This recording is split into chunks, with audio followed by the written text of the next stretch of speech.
أعوذ بالله من الشيطان الرجيم.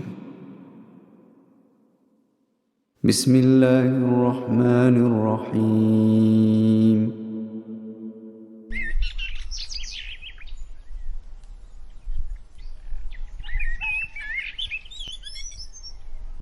يا أيها الذين آمنوا استجيبوا لله وللرسول إذا دعاكم لما يحييكم واعلموا أن الله يحول بين المرء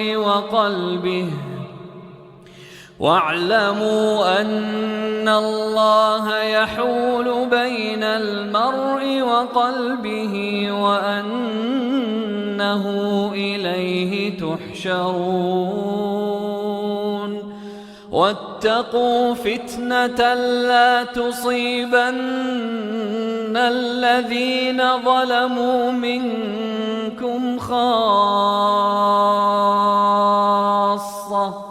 واعلموا أن الله شديد العقاب.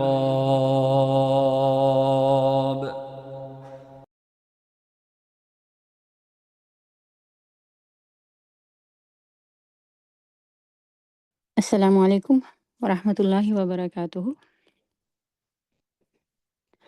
نحمده ونصلي ونسلم على رسوله الكريم اما بعد فاعوذ بالله السميع العليم من الشيطان الرجيم. بسم الله الرحمن الرحيم.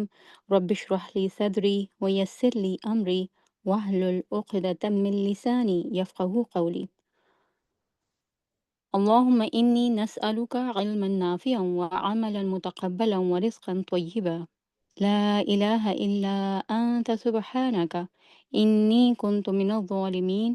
يا حي يا قيوم برحمتك نستغيث. يا حي يا قيوم برحمتك نستغيث. يا حي يا قيوم برحمتك نستغيث. حسبنا الله ونعم الوكيل. ربنا آتنا في الدنيا حسنة وفي الآخرة حسنة وقنا عذاب النار. ربنا آتنا من لدنك رحمة وهيئ لنا من أمرنا رشدا. آمین ثم آمین. آپ سب کو دورہ قرآن 1446 اور اگر انگلش کیلنڈر کی بات کریں تو 2025 میں ویلکم ہے. الحمدللہ اللہ تعالیٰ کے ہم شکر گزار ہیں ہم سبھی کہ اللہ نے ہمیں ایک اور سال دیا ہے اپنے قرآن سے گو تھرو ہونے کے لیے، اور اس کے لیے ہمیں ہمت بھی دی ہے، طاقت بھی دی ہے، موقع بھی دیا ہے. آج ابھی تھوڑی دیر پہلے مجھے دروازہ کھول کے باہر دیکھنے کا موقع ملا تو باہر ٹھنڈی ہوائیں تھیں اور موسم بھی بہت سرد ہے جیسے آپ لوگ دیکھ سکتے ہیں، اور پھر اس میں بادل بھی ہیں، روشنی بھی ہے، اور ان سب کے ساتھ ساتھ اللہ کی بہت ساری نعمتیں جو ہیں ان کا احساس ہو رہا تھا کہ اتنی سرد ہوا اور سرد موسم میں اللہ نے ہمیں گھروں کی پروٹیکشن دی ہے، گرم ماحول دیا ہے، وہاں بیٹھ کے اپنے کلام کو پڑھنے کا موقع دیا ہے، اپنے آپ کو یاد کرنے کا موقع دیا ہے. تو یہ کیا کم نعمتیں ہیں. پھر ہماری آنکھوں کو بینائی دی ہے، ہماری کانوں کو سماعت عطا کی ہے، ہمارے پیٹ میں کھانا ہے، اور دل جو ہے وہ ایٹ لیسٹ شاد ہے، اور اگر کسی بات پر غمزدہ بھی ہے تو بھی اس میں ہمارے لیے بہت ساری رحمتیں ہیں. اللہ تعالیٰ ہمیں ان نعمتوں سے اور ان مواقع سے جو کہ اس نے ہماری زندگی میں کیے ہیں اور ہمیں یہ جو زندگی کے لمحے دیے ہیں ان سے بھرپور فائدہ اٹھانے والا بنائے. اس دفعہ ہم نے قرآن کا یہ سفر تھوڑا سا پہلے شروع کیا ہے. لاسٹ ٹائم کی نسبت ہم نے کچھ دن بڑھائے ہیں، پیچھے ہم لے کر گئے ہیں، تاکہ اس کی وجہ یہ ہے کہ روحانی طور پر اپنے آپ کو رمضان کے آنے کے لیے تیار کر سکیں، یعنی کچھ اپنا ایک ماحول بنا سکیں. یعنی مہمان کے آنے سے پہلے ایک ماحول بنانے کے لیے اور ماحول میں اپنے آپ کو پوری طرح سے تیار کرنے کے لیے ہم قرآن کے پانی سے کچھ تھوڑا سا اپنے آپ کو سنوار لیں، بنا لیں، کچھ جو آلریڈی داغ دھبے ہیں ان کو دور کر لیں اور کچھ فریش ہو جائیں، تازہ دم ہو جائیں. تو اس کے لیے کوشش کی ہے کہ اس دفعہ رمضان کچھ دنوں بعد آئے گا، لیکن قرآن کا سفر ہم شعبان کے 10 تاریخ پہلے سے ہی شروع کر دیں گے انشاءاللہ. اور آج اس کا ہم انٹروڈکشن کریں گے. جو سبجیکٹ اس دفعہ ہم لے رہے ہیں دورہ قرآن کے لیے کیونکہ ہم ہر دفعہ کوشش کرتے ہیں کہ کوئی ایک تھیم ایسا اٹھائیں قرآن کے اندر سے جو ہماری مدد کر سکے اپنی کیریکٹر ڈیولپمنٹ میں، کیونکہ ظاہر ہے قرآن تو علم کا سمندر ہے اور خزانہ ہے، اور اس میں 30 دنوں میں اتنا کچھ لے لینا اور پھر سارا کچھ ہی جو ہے اس کو ہضم بھی کر لینا، وہ تو ممکن ہی نہیں ہے۔ اور پھر ہماری کوشش ہوتی ہے کہ اس میں پھر ایک تھیم ایسا لے کے اس کے انڈر جتنے سبجیکٹ ہم لے سکتے ہیں آرٹسٹ پر ڈے، اگر ہم اس کو 29 30 یا 35 دنوں میں ختم کرتے ہیں، ڈپینڈس آن کہ کتنے دن ہمیں میسر آتے ہیں، تو پھر 35 ڈیز ظاہر ہے رمضان کے تو نہیں، لیکن چونکہ پہلے سے شروع کرتے ہیں تو وہ کچھ دن اس میں شامل کر لیتے ہیں ہم۔ تو ان دنوں میں ہم اپنے لیے کچھ موتی چن سکیں، کچھ اصول لے سکیں، کچھ ایسے اقوال لے سکیں، کچھ ایسے اپنے آپ کو خوبصورت بنانے کے لیے اصول لے سکیں کہ جن کے اوپر کاربند ہو کر ہماری دنیا بھی بہترین ہو سکے، حیات طیبہ ہو سکے، اور اس کے ساتھ ساتھ ہماری اخروی زندگی جو ہے یہ بھی بہترین ہو سکے۔ تو آج انشاءاللہ اسی کا جو ہے وہ انٹروڈکٹری ڈے ہے۔ یہ دن اللہ تعالیٰ نے جو ہماری قسمت میں کیے ہیں بہت قیمتی ہیں، ان کو معمولی مت جانیے گا۔ یہ جو موقع اللہ نے ہمیں دیے ہیں یہ بھی بہت قیمتی ہیں۔ ہم میں سے ہر کوئی اس کو ڈیزرو نہیں کرتا تھا کہ وہ یہاں پر آ کر بیٹھ بھی جائے، اللہ اس کو صحت بھی دے، پھر سننے اور دیکھنے کی صلاحیتیں بھی عطا کرے، اور پھر یہ کہ اس کا دل بھی لگ جائے۔ یہاں پر آپ کو جو بلایا گیا ہے، یہ ہم تو صرف اللہ کی طرف سے ڈاکیے ہیں، یعنی کہ پوسٹ مین ہیں، کہ ہم نے ایک جگہ سوچا کہ بیٹھ کر قرآن پڑھا جائے اور آپ کو بھی انوائٹ کر لیا، لیکن اصل جو ہے یہ آپ کے لیے اللہ کا انویٹیشن ہے، کیونکہ ہم اللہ کی کتاب پڑھنے جا رہے ہیں اور اللہ کی کتاب سے ہی موتی چننے جا رہے ہیں۔ تو اس انویٹیشن کو جو آپ کے پاس آیا ہے اور جو آپ کو بلاوا دیا گیا ہے، اس کو بھی آپ معمولی مت سمجھیں، یہ بڑا اہمیت کا حامل ہے۔ اور جب انسان کسی بڑے کو ایک دفعہ انکار کرتا ہے تو ہم یہ بات بڑی اچھی طرح جانتے ہیں کہ اس بڑے کے پاس ہمارے سبسٹیٹیوٹ کے لیے بہت سے اور لوگ ہوتے ہیں۔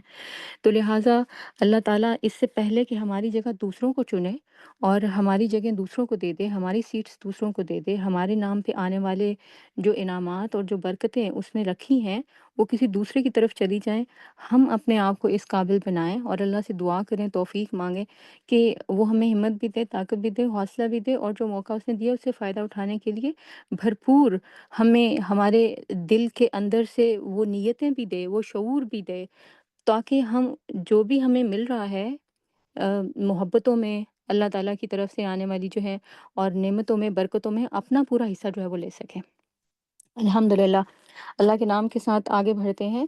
آج 21 شعبان ہے اور 1446 ہے، جو کہ لیونر کیلنڈر ہے۔ 20 فیبرری ہے، 2025 کا دن ہے۔ اللہ تعالیٰ اس دن ہمارے بیٹھنے کو، ہمارے اس کے کلام کے لیے اکٹھے ہونے کو، اور پھر یہ کہ اس کے لیے اپنے کان اور دل لگا دینے کو قبول کر لے۔ اور آج کا یہ دن اور یہ بیٹھنا ہمارے ہاں اللہ کے لیے درجات کی بلندی کا باعث بن جائے۔ اللہ تعالیٰ سے ہم دعا کرتے ہیں نا رمضان، اللہ ہمیں صحت کے ساتھ، تندرستی کے ساتھ، اپنی ساری رحمتوں اور نعمتوں کے ساتھ رمضان تک پہنچنے اور رمضان کی بہاریں دیکھنے کا موقع نصیب کرے۔ یہ دعا ہمارے معمول میں شامل ہے۔ ہم نے اس کو جب رمضان سیریز شروع کی تھی اپنی استقبال رمضان کی، تو اس میں ہم نے اپنے لیے لیا تھا اصول کے طور پر کہ جب تک رمضان نہیں آ رہا، جب تک اس میں کچھ دن آنے میں باقی ہیں اس کے، تو ہم اس دعا کو اپنے لیے پڑھتے رہیں گے۔ اس دفعہ کا جو ہم نے تھیم سلیکٹ کیا ہے وہ اللہ اور اس کے رسول کی اطاعت ہے، اور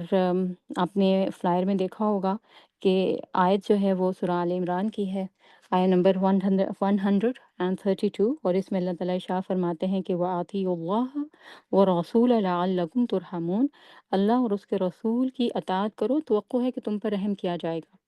اور ابھی جو آپ نے تلاوت سنی تھی، یہ سورۃ الانفال کی آیات تھیں، بہت خوبصورت، جو کہ دل پر اثر کر رہی تھیں، اور اس میں اللہ تعالیٰ ہم سب کو بلا رہے ہیں۔ اس میں ہم سب کا انڈیویجول نام نہیں لیا گیا، کولیکٹیولی ہمیں پکارا گیا ہے، کیونکہ ہم سب کے سب اللہ اور اس کے رسول پر یقین رکھنے والے لوگ ہیں، اور اس بات پر ہمارے یقین ہے کہ ہماری اللہ اور اس کے رسول سے قیامت کے دن ملاقات ہوگی، اگر ہم اس سے اچھے حالوں میں ملے۔ اور اچھے حال کرنے کے لیے تو ہم نے یہ موقع ڈھونڈا ہے اور کوشش کی ہے کہ کچھ اپنے حال سنواریں، کچھ اپنے رنگ ڈھنگ بدلیں، کچھ اپنی چالوں پہ غور کریں، کچھ دیکھیں کہ ہمارے اندر کون سی ایسی خرابیاں ہیں کہ جو ہمیں اللہ اور اس کے رسول سے قیامت کے دن میں اچھے حال میں ملنے سے کہیں روک نہ دیں۔ تو لہٰذا اللہ تعالیٰ ہمیں ہمارے ناموں سے نہیں پکارتے، ہمیں ہمارے ٹائٹل سے پکارتے ہیں کہ اے یقین رکھنے والو، یا ایھا الذین آمنو کہہ کر پکارا گیا نا، کہ یا ایھا آمنو، اے لوگو جو ایمان لائے ہو، جو یقین رکھتے ہو اللہ اور اس کے رسول پر، قیامت کے دن پر، تو کیا کرو؟ آمنو استجیبوا للہ والرسول، اللہ اور اس کے رسول کی پکار پر جواب دو، اذا دعاکم، جب تمہیں پکارا جائے۔ کیوں؟ کیا فائدہ ہوگا اس کا؟ کیا جو ہے وہ تمہیں ملے گا؟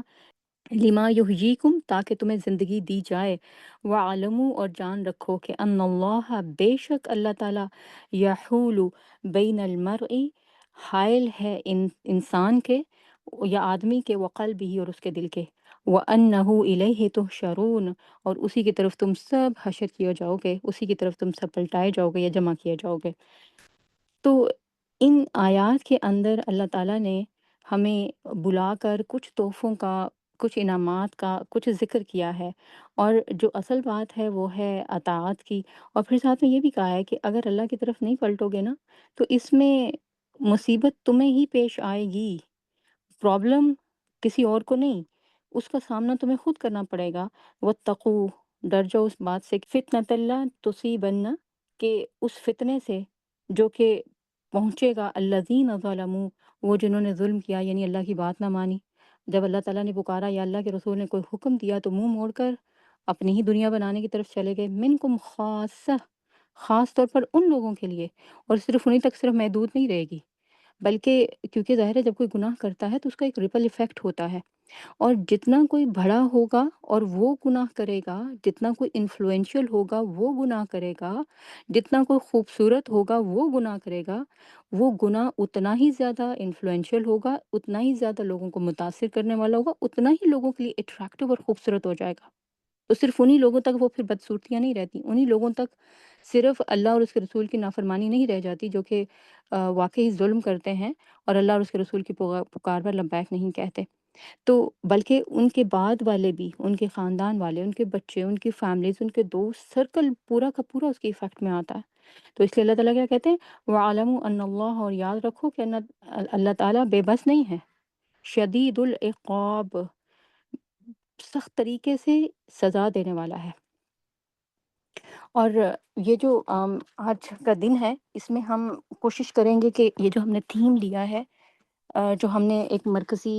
خیال اٹھایا ہے اس دفعہ کے دورہ قرآن کے لیے، اس کو اگر ہم سمجھ لیں کہ اطاعت کیا ہوتی ہے، اور کن کن رنگوں سے ہم اللہ تعالیٰ کی اطاعت کر سکتے ہیں، کیا رنگ ہیں، کیا خوبصورتیاں ہیں اس آیت کے اندر، کہ اطیعوا اللہ و اطیعوا الرسول میں، کہ اللہ اور اس کے رسول کی اطاعت کرنی ہے ہم نے۔ تو اس میں جو ہے پھر ہم دیکھیں گے کہ سب سے پہلے کہ اللہ اور اس کے رسول کی اطاعت سے مراد کیا ہے، اور پھر یہ کہ اس اطاعت کے کون کون سے رنگ ہیں،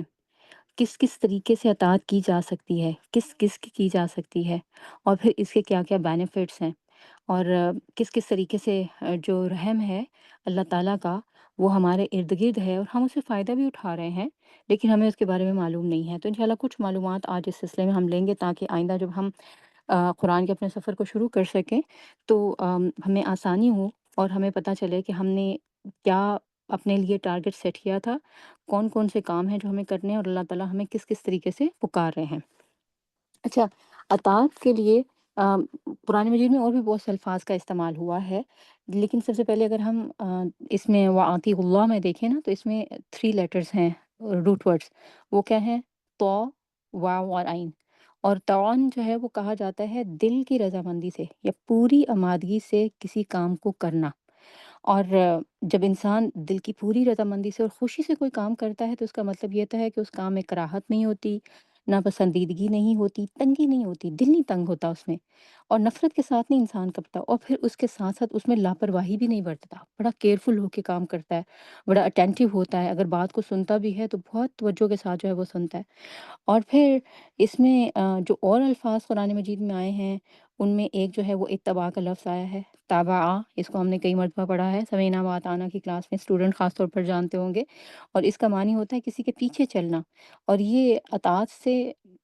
کی طرح ہی عام لفظ ہے، اور اس سے بڑھ کر ہے بلکہ، کیونکہ اس میں محبت کا جذبہ بھی شامل ہو جاتا ہے۔ اچھا، اطاعت کے لیے جتنے بھی الفاظ آئے ہیں نا قرآن مجید کے اندر، ان میں آپ دیکھیں گے ان میں کوئی نہ کوئی جذبہ ضرور جو ہے وہ ساتھ شامل ہے، یعنی انسان جذبات سے گندا ہوا ہے نا، ہمارے اندر جذبات ہیں تو ہمیں زندگی کا احساس ہوتا ہے نا، کبھی ہم غصہ کرتے ہیں، کبھی ہم خوش ہوتے ہیں، کبھی ناراض ہوتے ہیں، یہ سب ہمارے جذبات ہیں۔ تو ان الفاظ کے ساتھ جذبات جڑے ہوئے ہیں۔ اچھا جیسے آپ دیکھیں ایک لفظ ہے اطاعت کے ساتھ، اطاعت کے لیے جو استعمال ہوتا ہے قرآن مجید میں وہ ہے اقتدا،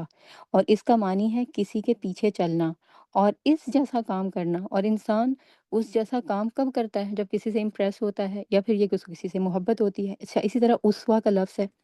قرآن مجید میں ہمیں بار بار کہا گیا ہے کہ اللہ کے رسول صلی اللہ علیہ وسلم کو اپنا اسوہ بناؤ، اور کہا کہ اس سے زیادہ بہترین اسوہ تمہارے لیے جو ہے وہ نہیں ہے کوئی بھی اور۔ لقد کان لکم رسول اللہ اسوۃ حسنہ، رسول اللہ صلی اللہ علیہ وسلم جو ہے وہ تمہارے لیے بہترین اسوہ حسنہ ہے، مثالی کردار ہے۔ تو اس میں جو ہے دیکھیں، اس میں ہے اتباع کرنا، اتباع کا جذبہ ہے، اور اس میں ہمدردی کا ایلیمنٹ ہے، اس میں بھی ہمدردی کا جذبہ ہے کہ ہمیں پتہ ہے کہ اللہ کے رسول صلی اللہ علیہ وسلم سے زیادہ ہمارے لیے کوئی ہمدرد نہیں تھا، کوئی محبت کرنے والا نہیں تھا ہم سے، ہماری فریلٹیز کو، ہماری ویکنیسز کو اللہ کے نبی صلی اللہ علیہ وسلم سے زیادہ کوئی نہیں سمجھتا تھا۔ اللہ کے بعد یعنی جس نے ہمیں سب سے زیادہ اللہ کے حکم کی ادائیگی میں مدد دی ہے وہ اللہ کا رسول ہے صلی اللہ علیہ وسلم۔ اچھا پھر اس کے بعد ظاہر ہے کہ عطا کا لفظ تو ہم نے دیکھ ہی لیا، پھر اچھا اس میں استجاب کا لفظ بھی ہے۔ ابھی جو ہم نے سورۃ الانفال کی آیہ نمبر 24 سنی تھی اور پڑھی ہے، اس میں استجاب ہے کہ استجیبوا للہ، اللہ اور اس کے رسول کے کو کو جواب دو، یعنی جب تمہیں پکارا جائے تو یہ نہیں کہ آگے سے چپ کر کے بیٹھ جاؤ، یا پھر یہ کہ اپنا دم ہی ساتھ لو اور جواب ہی نہ دو آگے سے، اور یوں شو کرو کہ جیسے تم نے آواز ہی کو نہیں سنا، بلکہ جواب دو آگے سے۔ حکم قبول کرنا بھی ہے اس میں، اور اس پر عمل کرنا، دونوں اس میں جو ہے وہ شامل ہیں، بات کو سننا بھی اور اس پر جو ہے وہ عمل کرنا بھی، بات مان لینا بھی۔ اچھا پھر اس کے علاوہ ایک اور اس میں جو چیز آتی ہے وہ آتی ہے قنت کی۔ قرآن مجید میں یہ لفظ بھی آتا ہے، یعنی اطاعت کے لیے قانتا کا لفظ بھی آتا ہے، لوگ نام بھی رکھتے ہیں قانتا۔ وہ کیا مطلب ہوتا ہے اس کا؟ کہ جب عبادات میں انسان ایسی اطاعت کرتا ہے جس میں عاجزی بھی شامل ہو جاتی ہے تو وہ قانت بن جاتی ہے، اور پھر مسلسل اس احساس کو، اس جذبے کو، اور اپنی ان فیلنگز کو عبادت کے اندر داخل کر دینا قنوت بنا دیتا ہے انسان کو، اور اللہ کے ہاں جو قانتین ہیں ان کا بھی بڑا مقام ہے۔ اچھا پھر اسی طرح ایک لفظ آتا ہے اطاعت کے لیے قرآن مجید میں، وہ آتا ہے ذعن۔ یہ باقی پچھلے جتنے بھی مطلب ہم نے کیے ہیں نا، یہ ان کے الٹ ہی سمجھ لیجیے، کیونکہ اس میں انسان اطاعت کرتا ہے نکو بن کر، اور یا پھر یہ کہ اپنے مفاد کی خاطر۔ نکو کب بنتا ہے انسان؟ جب شرمندہ شرمندہ ہوتا ہے نا، نکو بن جاتا ہے۔ نکو کہتے ہیں کہ تم نے تو مجھے خاندان میں نکو بنا دیا، کبھی ہم اپنے بچوں کو کہہ رہے ہوتے ہیں، یا اب مسئلہ یہ ہے کہ چونکہ اردو کے یہ وہ الفاظ ہیں جو متروک ہو چکے ہیں اور ان کا استعمال بہت کم ہوتا ہے، لیکن یہ کہ اس کا مطلب ہوتا ہے کہ شرمندگی کے ساتھ جو ہے وہ کسی کام کو کرنا۔ ایک طرف ہے اطاعت جو دل کی پوری آمادگی کے ساتھ کرنا، رضامندی کے ساتھ کرنا، خوشی خوشی کرنا، کانفیڈنس کے ساتھ کرنا، اور ایک طرف ہے یہ ذعن کا لفظ کہ بس ایسے ہی مارے مارے کرنا، ناپسندیدگی کے ساتھ کرنا، سستی کے ساتھ کرنا، شرمندہ شرمندہ کرنا، کانفیڈنس ہی نہ ہونا۔ اور ہم مسلمانوں کا حال یہ ہے کہ اس وقت میجورٹی کثرت کے ساتھ جو لوگ موجود ہیں دنیا میں، مسلمان، وہ یہ ذعن کی حالت میں ہی اطاعت کرتے ہیں، اور اس کی بہت ساری وجوہات ہیں۔ ان میں سے ایک تو ہمیں اپنے پہ کانفیڈنس نہیں، اور کانفیڈنس نہ ہونے کی بڑی وجہ یہ ہمیں علم ہی نہیں اپنے دین کا، اور ہمیں ذات پر جو اللہ تعالیٰ کی ہے، جس نے ہمیں پیدا کیا ہے، اس پر بھروسہ ہی نہیں۔ اور یہ اللہ کی ذات پر بھروسہ نہ ہونا، اور پھر یہ لا علمی، کم علمی، یہ سب بہت ساری ایسی وجوہات ہیں جس کو انشاءاللہ آگے چل کر ہم دیکھیں گے، جو کہ ہمیں پھر اطاعت نہیں کرنی دیتی، بلکہ ہم اطاعت کی بجائے ذعن کر رہے ہوتے ہیں، جو کہ منافقین کا شیوہ ہے۔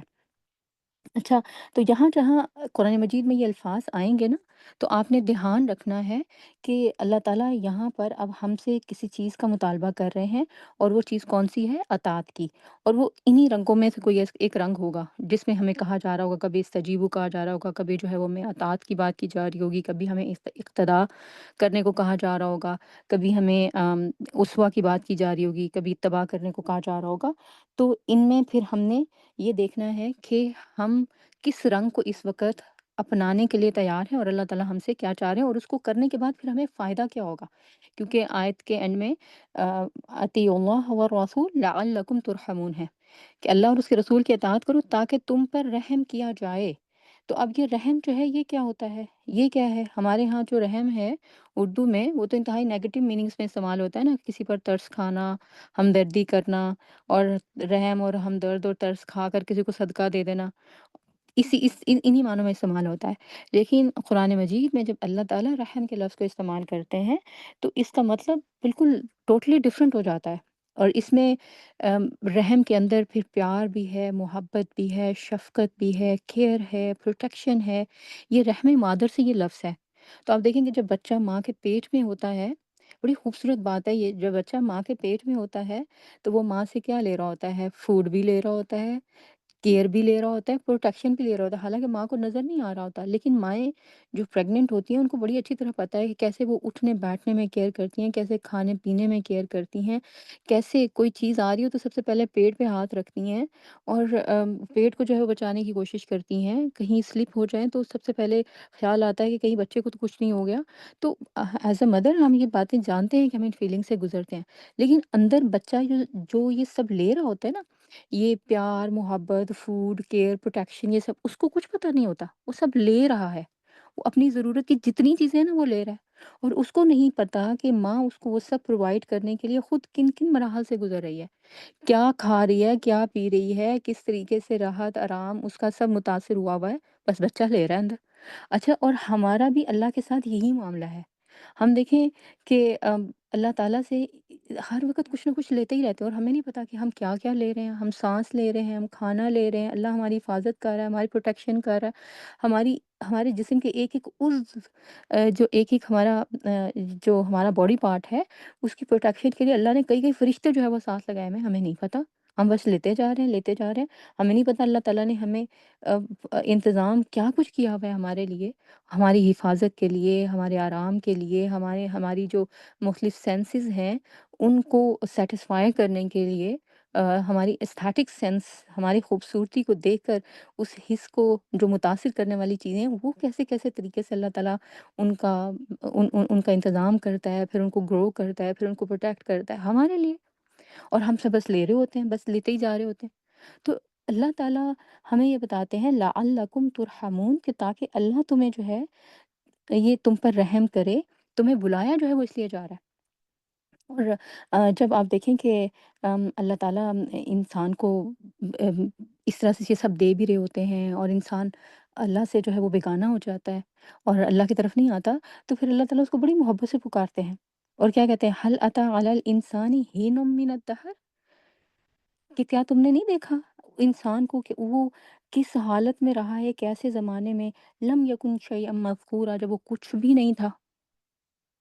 اور یہ مثال کون سی دی جا رہی ہے؟ جب بچہ ماں کے پیٹ میں ہوتا ہے، اس کا کوئی نام نہیں ہوتا، کوئی نشان نہیں ہوتا، بس وہ ایک بیبی ہوتا ہے، فیٹس، شروع میں تو فیٹس ہوتا ہے، اور پھر اس کے بعد جب وہ دنیا میں آتا ہے، پھر وہ کوئی چیز بنتا ہے، پھر وہ انسان بنتا ہے، پھر وہ بچہ بنتا ہے، پھر اس کی کیئر پروٹیکشن اس طریقے سے ہوتی ہے،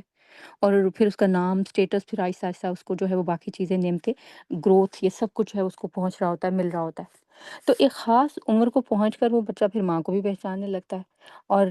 رحم میں وہ سب پیار محبت یہ سب کچھ لے رہا ہوتا ہے لیکن پہچان نہیں رہا ہوتا۔ اور ہم بھی جب تک شعور کی حالت میں اللہ تعالیٰ کو نہیں پہچانتے ہیں نا، تب تک بھی ہم اللہ سے سب کچھ لے رہے ہوتے ہیں، اللہ کا پیار بھی، محبت بھی، پروٹیکشن بھی، اور جو کچھ اللہ تعالیٰ دے رہے ہوتے ہیں سب لے رہے ہوتے ہیں، لیکن اللہ کو پہچانتے نہیں تو اللہ کی بات بھی نہیں مانتے۔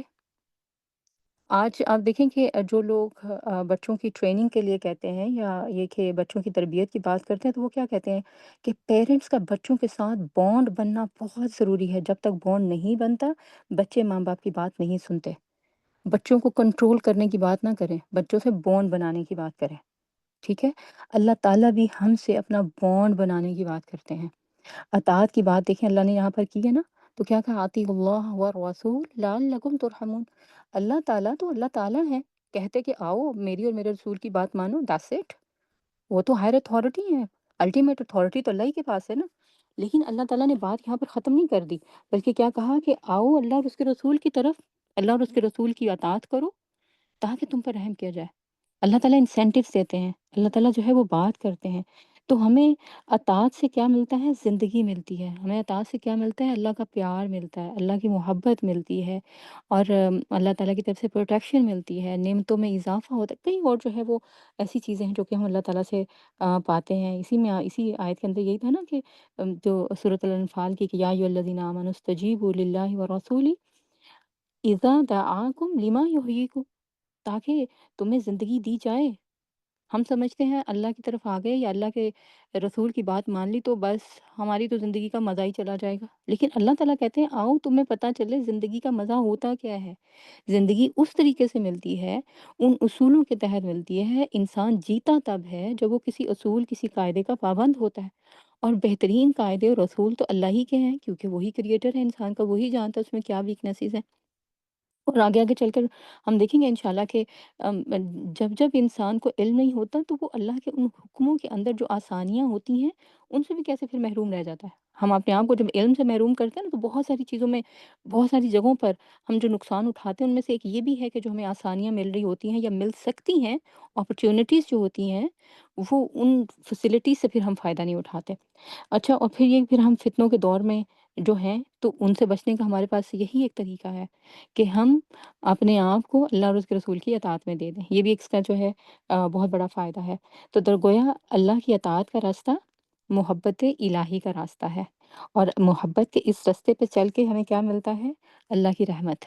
اللہ کی رحمت جو ہے وہ ہمارے حصے میں آتی ہے۔ اطاعت کا راستہ محبت الہی کا راستہ ہے، اور پھر وہاں سے رحمت کے راستے کا آغاز ہوتا ہے۔ اور پھر آپ یہ دیکھیں کہ جو دنیا دار ہے نا، ان کو تو جانے پتہ نہیں کون کون سے روگ ہیں اور کیسی کیسی دعائیں ہیں جو وہ مانگتے ہیں۔ ام، ہمارے اندر بھی دنیا داری کافی پائی جاتی ہے، تو ہم اگر اپنی دعاؤں میں دیکھیں تو ہمارے جو روگ ہیں وہ کیا کیا ہیں، اور کچھ اندازہ تو ہم لگا ہی سکتے ہیں کہ ہم کیا کچھ جو ہے وہ مانگتے ہیں۔ مگر کم از کم اس وقت جو ہم زوم کے اس روم میں بیٹھے ہیں اور ایک کچھ خاص نیتوں یا کچھ یہ کہ ذہن میں اندازے لے کر بیٹھے ہیں، تو ہم سب کی تمنا جو ہے وہ کیا ہے؟ اس وقت اگر ہم اپنے آپ کو ٹٹولیں تو ہماری تمنا کیا ہے اور ہماری دعا کیا ہے؟ ہم کیا چاہتے ہیں؟ تو میرا خیال ہے کہ ایک بات کامنلی سب جو ہے وہ یہی چاہ رہے ہوں گے، اللہ ہم پر رحم کرے،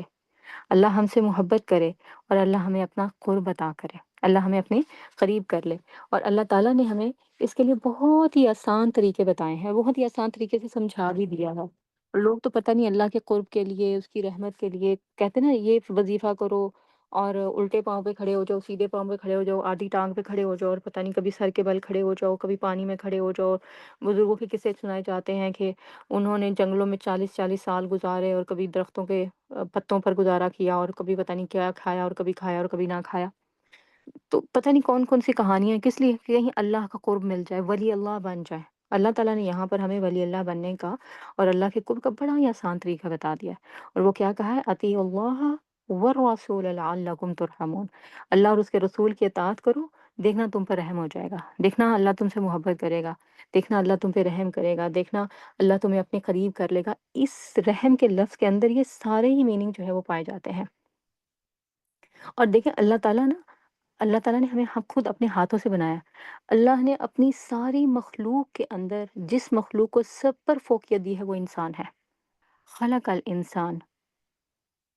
اور اللہ نے انسان کو بنایا، علمہ البیان، اور اس کو جو ہے وہ بیان کا طریقہ تو مختلف سورہ رحمان کے اندر اللہ تعالیٰ نے جو چیزیں، 4 چیزوں کا پہلے ذکر کیا ہے نا، تو اس میں ایک اپنی بہترین مخلوق انسان کا بھی ذکر کیا ہے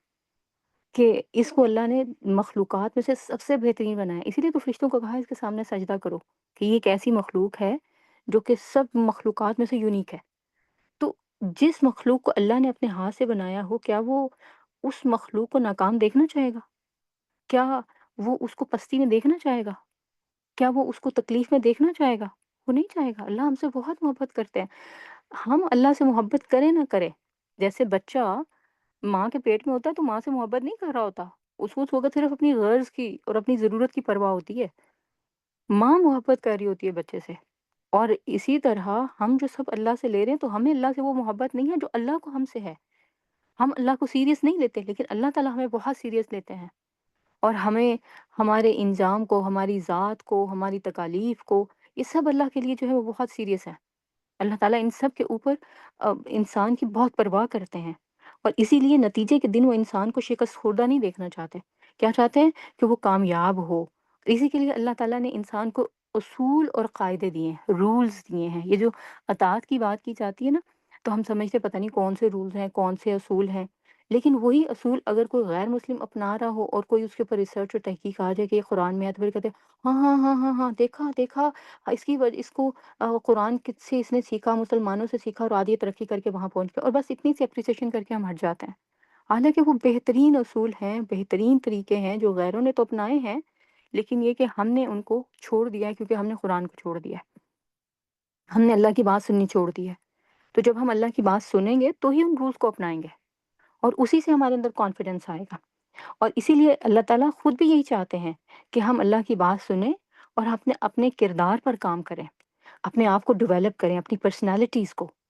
اپنی عادات کو بدلیں اور اپنی عادات کو عبادات بنائیں۔ عادات اور عبادات میں صرف ایک با کا ڈفرنس ہے، اگر آپ دیکھیں تو عادات میں بھی باقی سب لیٹرز وہی ہیں، اور عبادات میں بھی وہی لیٹرز ہیں، اور صرف با ایک ایسی ہے جو کہ عادت کو عبادت بنا دیتی ہے۔ فرق کیا ہے عادت میں اور عبادت میں؟ عادت جو ہوتی ہے نا، ہم بے اختیار کرتے ہیں، اور عادتیں اچھی بھی ہوتی ہیں اور عادتیں بری بھی ہوتی ہیں، لیکن عبادت سب اچھی ہوتی ہے اگر وہ اللہ کے لیے ہو، خالص ہو، اس کے اندر سرٹن ہو، تو وہ ساری کی ساری عبادت اللہ ہی کے لیے ہوتی ہے۔ تو جو عبادت اللہ کے لیے ہوتی ہے،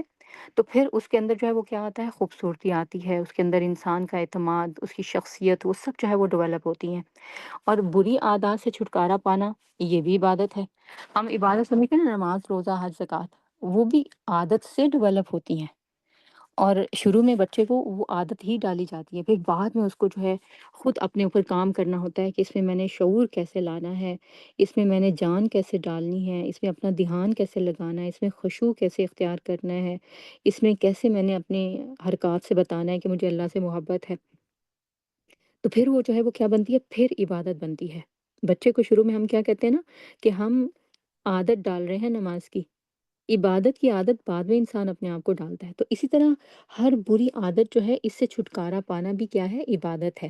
اور اچھی عادت کو اپنانا، یہ کیا ہے، یہ بھی عبادت ہے۔ اچھا، بعض اوقات جو ہے وہ کیا ہوتا ہے کہ ہم بری عادتیں بھی نہیں کر رہے ہوتے، بٹ اچھی عادتیں کر تو رہے ہوتے ہیں، لیکن اس میں بعض اوقات معاملہ یہ آتا ہے کہ وہ عجیب کھردری سی ہوتی ہیں، اور بجائے اس کے کہ فائدہ ہو، اس سے الٹا نقصان ہو رہا ہوتا ہے۔ تو اس کی وجہ یہ ہوتی ہے کہ ہمیں طریقے نہیں آ رہے ہوتے اس عادت کو اپنانے کے، یا اچھے طریقے سے اس کام کو کرنے کے ہمیں طریقے نہیں آتے۔ تو اس کے لیے جو ہے وہ کیا ہے کہ اچھے طریقے اپنانا، اچھی عادات کو کرتے ہوئے، وہ بھی کیا ہے، عبادت ہے۔ اچھا، پھر یہ کہ بعض اوقات انسان عادات کو اپناتا تو ہے، لیکن یہ کہ ان کو بھی چھوڑ بھی دیتا ہے، اور اس کی وجہ کیا ہوتی ہے کہ حالات ہی سازگار نہیں ہوتے، یا پھر آگے سے ریاکشن بڑا شدید قسم کا آ رہا ہوتا ہے۔ تو اس وقت مسلسل ان کے اوپر جمے رہنا، یعنی کہ اطاعت کرتے رہنا، اللہ اور اس کے رسول کا حکم مانتے رہنا، یہ بھی کیا ہے، یہ بھی عبادت ہے۔ اب ان سب کاموں کے سلسلے میں ہمیں بہت مشکلات پیش آتی ہیں، اور وہ مشکلات ہوتی اس وجہ سے ہیں کہ ہمارے پاس کچھ چیزوں کی کمی ہوتی ہے، اور ان میں پہلی چیز جس کی ہمارے پاس کمی ہوتی ہے وہ ہوتا ہے ہمارا علم۔ علم کم ہوتا ہے، تو اس کی وجہ سے ہمارے اندر اسٹرینگتھ نہیں آتی، ہمیں نہ تو ذہنی طور پر ہم آ، پختگی ہمیں حاصل ہوتی ہے، نہ ہم جو ہے وہ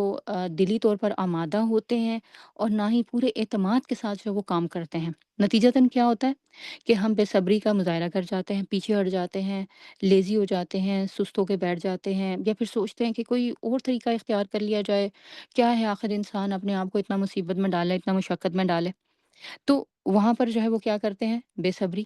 تو یہ حکمت عملی جو انسان پھر اپناتا ہے، اس کے نتیجے میں کیا ہوتا ہے کہ نہ تو وہ بری عادتوں سے چھٹکارا ہی پا سکتا ہے، اور نہ ہی جو اچھی عادات ہیں ان کو اپنا ہی سکتا ہے۔ تو اس کے لیے پھر جو ہے وہ جو اسٹریٹجی ہمیں چاہیے، جو مددگار عوامل ہو سکتے ہیں ہمیں اطاعت کے سلسلے میں، وہ ہے علم، کہ ہم نے اپنے علم کو لینا ہے۔ اب علم کے بھی اگر آپ دیکھیں تو بہت سارے طریقے ہیں علم لینے کے۔ یہ جو دنیا کے اندر مینرز کی بکس ہیں، یہ اسی لیے تو ہیں کہ اس سے جو ہے انسان اپنی شخصیت کی تعمیر کرے، اپنے کردار کی ڈیولپمنٹ کرے، تو پھر ہم جو ہے وہ کیا کریں، مینرز کی کوئی بک پڑھ لیں، کسی فلسفی سے سیکھیں کہ زندگی کے عادات اور اطوار کون سے اپنائے جائیں، کون سا طریقہ سلیقہ اپنایا جائے کہ اس سے زندگی کامیاب ہو سکے۔ تو علم کی بہت ساری جو شاخیں ہیں، ان میں سے بہترین علم جو ہمیں مل سکتا ہے، جو ہمارے پاس اویلیبل ہے، وہ ہے اللہ تعالیٰ کی طرف سے دیا ہوا علم۔ اور اللہ تعالیٰ نے یہ علم اپنے انبیاء کے ذریعے دنیا تک پہنچایا، انسانوں تک پہنچایا۔ پچھلی کتابوں کے اندر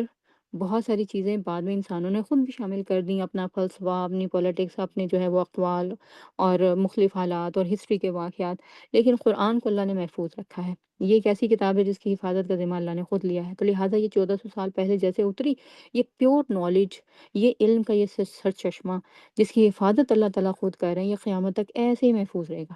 تو اس سے اگر ہم فائدہ نہ اٹھائے تو پھر اس کا مطلب ہم سب سے زیادہ بڑے محروم ہیں، ہم اپنے آپ کو خود جو ہے وہ محرومی میں ڈالنے والے ہیں۔ اور قرآن جو ہے وہ ہمیں علم بھی سکھاتا ہے، صبر بھی سکھاتا ہے، اور ہمیں استقامت بھی دیتا ہے، استقامت پر بھی ہمیں جو ہے وہ آمادہ کرتا ہے، کیونکہ ہمیں ریوارڈز کی بات کرتے ہیں نا، کیونکہ قرآن کے اندر صرف یہی نہیں ہے کہ ڈو دس اور ڈونٹ ڈو دس، ڈوز اور ڈونٹ کی بات نہیں ہے کہ یہ کرو یہ نہ کرو، بلکہ اس میں اللہ تعالیٰ نے پروو کیا ہے کہ اللہ تعالیٰ کو ہماری کتنی پرواہ ہے، how much he loves us, how much he takes cares of us. اور پھر اللہ تعالیٰ جب یہ بات کہتے ہیں نا کہ تم کیا سمجھتے ہو کہ تمہیں جو ہے وہ زیادہ اپنے سے محبت کرنا آتی ہے، زیادہ اپنی جو ہے وہ تمہیں پرواہ کرنا آتی ہے، تو یہ سب جو ہے وہ ہمیں مختلف الفاظ کے ذریعے سے جو ہے وہ ہمیں اس بات کا احساس دلاتے ہیں کہ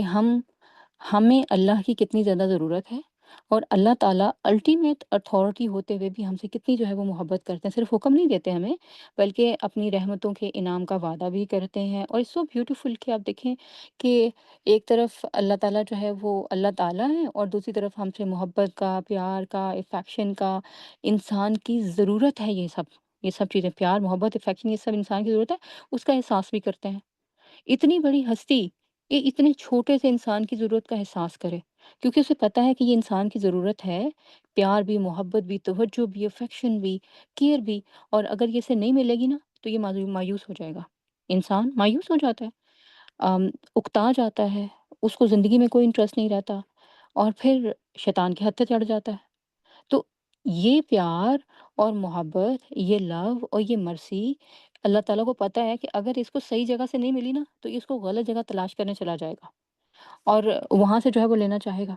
تو اس لیے اللہ تعالیٰ نے کیا کہا، اطیعوا اللہ واطیعوا الرسول لعلکم ترحمون، کہ آؤ اللہ کی طرف اطاعت کرو، اللہ کی اور اس کے رسول کی، اطیعوا اللہ والرسول لعلکم ترحمون، تاکہ تم پر رحم کیا جائے، تاکہ اللہ تم سے محبت کرے، تاکہ تم پیار کرے، تاکہ تمہاری کیئر ہو، تمہاری پروٹیکشن ہو، تمہیں اللہ تعالیٰ مفلحون بنائے، تمہیں جو ہے وہ فائزون بنائے۔ یہ مختلف الفاظ ہیں کہ قرآن مجید میں اس کا استعمال ہوا ہے، آگے انشاءاللہ ہم دیکھیں گے کہ یہ ریوارڈز ہیں جو کہ انسان کے لیے رحم کے اس لفظ میں رکھے ہیں اللہ نے۔ اور پھر انسان جب دنیا کے روگ اور شیطان کے بچھائے ہوئے جال میں پھنس کر اللہ کی طرف نہیں آتا ہے نا، تو پھر اللہ تعالیٰ اس کو محبت سے پکار کر کہتے ہیں، سورۃ الانفطار میں اللہ تعالیٰ کہتے ہیں نا، یا ایھا الانسان ما غرک بربک الکریم، اے انسان تجھے کیا ہو گیا، تجھے کس نے تیرے رب کریم کی ذات سے دھوکے میں ڈال دیا کہ وہ تجھ سے محبت نہیں کرتا؟ تم کیا سمجھتے ہو کہ وہ تمہیں صرف اپنی غلامی کے لیے اس نے پیدا کیا ہے، صرف اس لیے پیدا کیا ہے کہ تم جو ڈو اور ڈونٹس، بس یہ کام کرو، جو جس کام کو اس نے کرنے کو کہا ہے ڈوز تو وہ کرو، اور جن کاموں کو کرنے سے منع کیا ہے ڈونٹس تو ان سے منع ہو جو، بس یہی کرنا چاہتا ہے وہ تم سے؟ نہیں، وہ تم سے محبت کرتا ہے، اور وہ تمہاری کیئر کرتا ہے، تمہاری دیکھ بھال کرتا ہے۔ الذی خلقک، جس نے تمہیں پیدا کیا ہے، تم نے اس کے بارے میں یہ گمان کیا کہ وہ تم سے محبت نہیں کرے گا؟ فسواک، تم نے سوچا تم اپنی زیادہ کیئر کر سکتے ہو، تم اپنے آپ سے کا زیادہ خیال رکھ سکتے ہو، سیلف لو کے آئیڈیے کو لے کر تم نے سوچا تم اپنے سے زیادہ محبت کر سکتے ہو۔ فسواک، محبت تو اس نے کی ہے تم سے، کیئر تو اس نے کی ہے تمہاری، کیسے اس نے تمہیں برابر کیا ہے۔ فَعَدَلَکَ، یہ آیات ہیں یہ سورۃ الانفطار کی، جو اللہ تعالیٰ انسان کو محبت سے اپنی طرف بلاتے ہوئے کہتے ہیں نا کہ تم آؤ تو صحیح میری طرف، دیکھو تو صحیح کہ میں تمہیں قرآن میں تمہیں دکھاؤں گا، ڈیمونسٹریٹ کروں گا، اظہار کروں گا اس بات کا کہ کیسے جو ہے وہ میں تم سے محبت کرتا ہوں، اور کیسے میں تمہیں زندگی دیتا ہوں۔ اور انسان ہمیں سے ہر کوئی ظاہر ہے کہ اپنے اپنے قرآن کی طرف آنے کی ایک خاص جرنی کے اوپر ہے، اور قرآن کی اس جرنی تک پہنچنے سے پہلے، یعنی قرآن کے اس جرنی میں خاص لیول تک پہنچنے سے پہلے ہم سب جو ہے وہ کسی حد تک اگنورنٹ تھے، جاہل تھے۔ تو ہم نے خود بھی یہ چیز نوٹس کی ہے، ہم نے آبزرو کیا ہے، آپ سب لوگ، بہت سے لوگ میری اس بات کی گواہی دیں گے کہ کس طرح قرآن کی طرف آنے کی وجہ سے اللہ تعالیٰ نے ہمیں نئی زندگی دی ہے، کیسے ہمیں زندگی کی خوبصورتیاں دکھائی ہیں، ایسا لگتا ہے زندگی جینے کے لیے دی ہے، اس زندگی کی قدر و قیمت میں اضافہ ہوا ہے۔ تو یہ سب وہ اللہ کی محبت ہے، جس کا احساس ہمیں قرآن پڑھنے کے بعد ہوتا ہے اور قرآن کی طرف آنے کی طرف کے بعد ہوتا ہے۔ پھر اللہ کی کوئی بات ہو، کوئی اللہ تعالیٰ کی طرف سے انعام ہو، نعمت ہو، اور اللہ کا کوئی حکم ہو، اللہ تعالیٰ کی طرف سے کسی چیز، یعنی کسی نافرمانی کرنے پر انسان کو کفارہ دینے کو کہا جائے، کوئی فدیہ ہو، ان سب کے اندر ہمارے لیے زندگی ہے، ان سب کے اندر ہمارے لیے نعمتیں، ان سب کے اندر ہمارے لیے رحم ہے، ان سب کے اندر ہمارے لیے اللہ کی محبت ہے جو کہ جھلکتی ہے۔ اللہ تعالیٰ ہمیں یہ کہتے ہیں کہ تم نے کیا سوچا، پھر میں تمہیں کہتا ہوں کہ تم میری نافرمانی سے بچو اور فرمانبرداری کرو میری یا میرے رسول کی، تو اس سے جو ہے وہ کیا تم میرا کچھ بناتے ہو یا میرے رسول کا، یا یہ کہ اس سے ہمارا، یعنی اللہ اور اس کے رسول کا کوئی فائدہ ہوتا ہے؟ نہیں، بلکہ اس سے جو ہے وہ کیا ہے، تمہیں ہی زندگی ملتی ہے۔ تم میرے اور میرے رسول کی پکار کا جواب دو، میں تمہیں زندگی بخشوں گا۔ یا ایھا الذین آمنوا استجیبوا للہ والرسول اذا دعاکم لما یحییکم۔ بات پھر وہی ہے کہ اللہ اور اس کے رسول کی پکار پر لبیک کہو جب وہ تمہیں پکاریں، تاکہ تمہیں زندگی ملے، تمہیں زندگی بخشی جائے۔ اور پھر یہ زندگی کون سی ہے؟ ایسے ہی بیچارگی والی نہیں، وَلَنُحْيِيَنَّهُمْ حَيَاةً طَيِّبَةً، اللہ تعالیٰ نے یہ بھی کہا ہم انہیں زندگی بخشیں گے، طیب زندگی، پاکیزہ زندگی اور پرسکون زندگی۔ طیب کے ساتھ سکون کا لفظ بھی جو ہے وہ آتا ہے، کیونکہ طیب کے اندر سکون کا ایلیمنٹ موجود ہے۔ پاکیزہ، جس میں انسان کی بیماریاں نہ ہوں، ٹینشن نہ ہو، بے چینی نہ ہو، تو انسان سکون کے ساتھ جو ہے وہ زندگی گزارے۔ اور یہ سکون اور اطمینان ہی تو ایک ایسی چیز ہے جس کے لیے ہاں آج کا انسان بھاگا دوڑا پھر رہا ہے، کبھی ٹرینکولائزرز لیتا ہے، کبھی تھراپی کراتا ہے، کبھی جو ہے وہ دنیا کی یہ جو مختلف اس نے مصروفیات پالی ہیں ان سے بھاگ کر پہاڑوں پہ جا کے زندگی گزارنا چاہتا ہے۔ یہ بار بار یہ جو ہمارے ہاں چھٹیاں لے کر ہالیڈیز گزارنے کا کانسیپٹ ہے، یہ کیا ہے؟ یہی تو ہے کہ مصروف زندگی سے چند دن نکال کر سکون کے کہیں میں آرام کروں۔ تو اللہ تعالیٰ کہتے ہیں یہ اس بھاگ دوڑ میں نہیں ملے گا تمہیں، یہ اس طریقے سے نہیں ملے گا تمہیں کہ تم دنیا تیاگ دو اور کچھ دن کہیں جو ہے وہ ہالیڈیز پہ جا کے گزار کے آؤ، پہاڑوں پہ گزار کے، تو پھر تمہیں سکون مل جائے گا۔ وہاں جا کر بھی بعض لوگ بے چین رہتے ہیں، بلکہ خود بھی بے چین رہتے ہیں، اور جو اپنے ساتھ گئے ہوتے ہیں ان کی زندگی بھی اجیرن کر دیتے ہیں۔ وہ ان کو بھی جو چین نصیب ہونا ہوتا ہے ان کا چین بھی رخصت ہو جاتا ہے۔ تو یہ سب جو ہے کہاں ملتا ہے؟ انسان کے اندر ہوتا ہے یہ سکون، اور یہ سکون کب آتا ہے؟ جب اس کو اللہ کی محبت پر جو ہے وہ یقین آتا ہے کہ you will literally live a life, جو اللہ تعالیٰ کہتے ہیں نا کہ آؤ میری طرف، پھر تمہیں پتہ چلے گا زندگی جینا کس کو کہتے ہیں۔ اور یہ جو محبت ہے نا اللہ کی، یہ صرف ان کے لیے نہیں ہے جو بڑے ہی نیک ولی اللہ بن جائیں، ان کو سکون نصیب ہوتا ہے اور ان سے اللہ محبت کرتا ہے، لیکن یہ جو، بلکہ جو اسٹرگلنگ ہیں، جو کوشش کر رہے ہیں، ایک سٹیپ آگے بڑھتے ہیں تو دو سٹیپ پیچھے بھی ہٹ جاتے ہیں، اور ایک سٹیپ آگے جاتے ہیں پھر پھسل جاتے ہیں، پھر ٹرائی کرتے ہیں، پھر کھڑے ہوتے ہیں، پھر ٹھوکر کھا جاتے ہیں،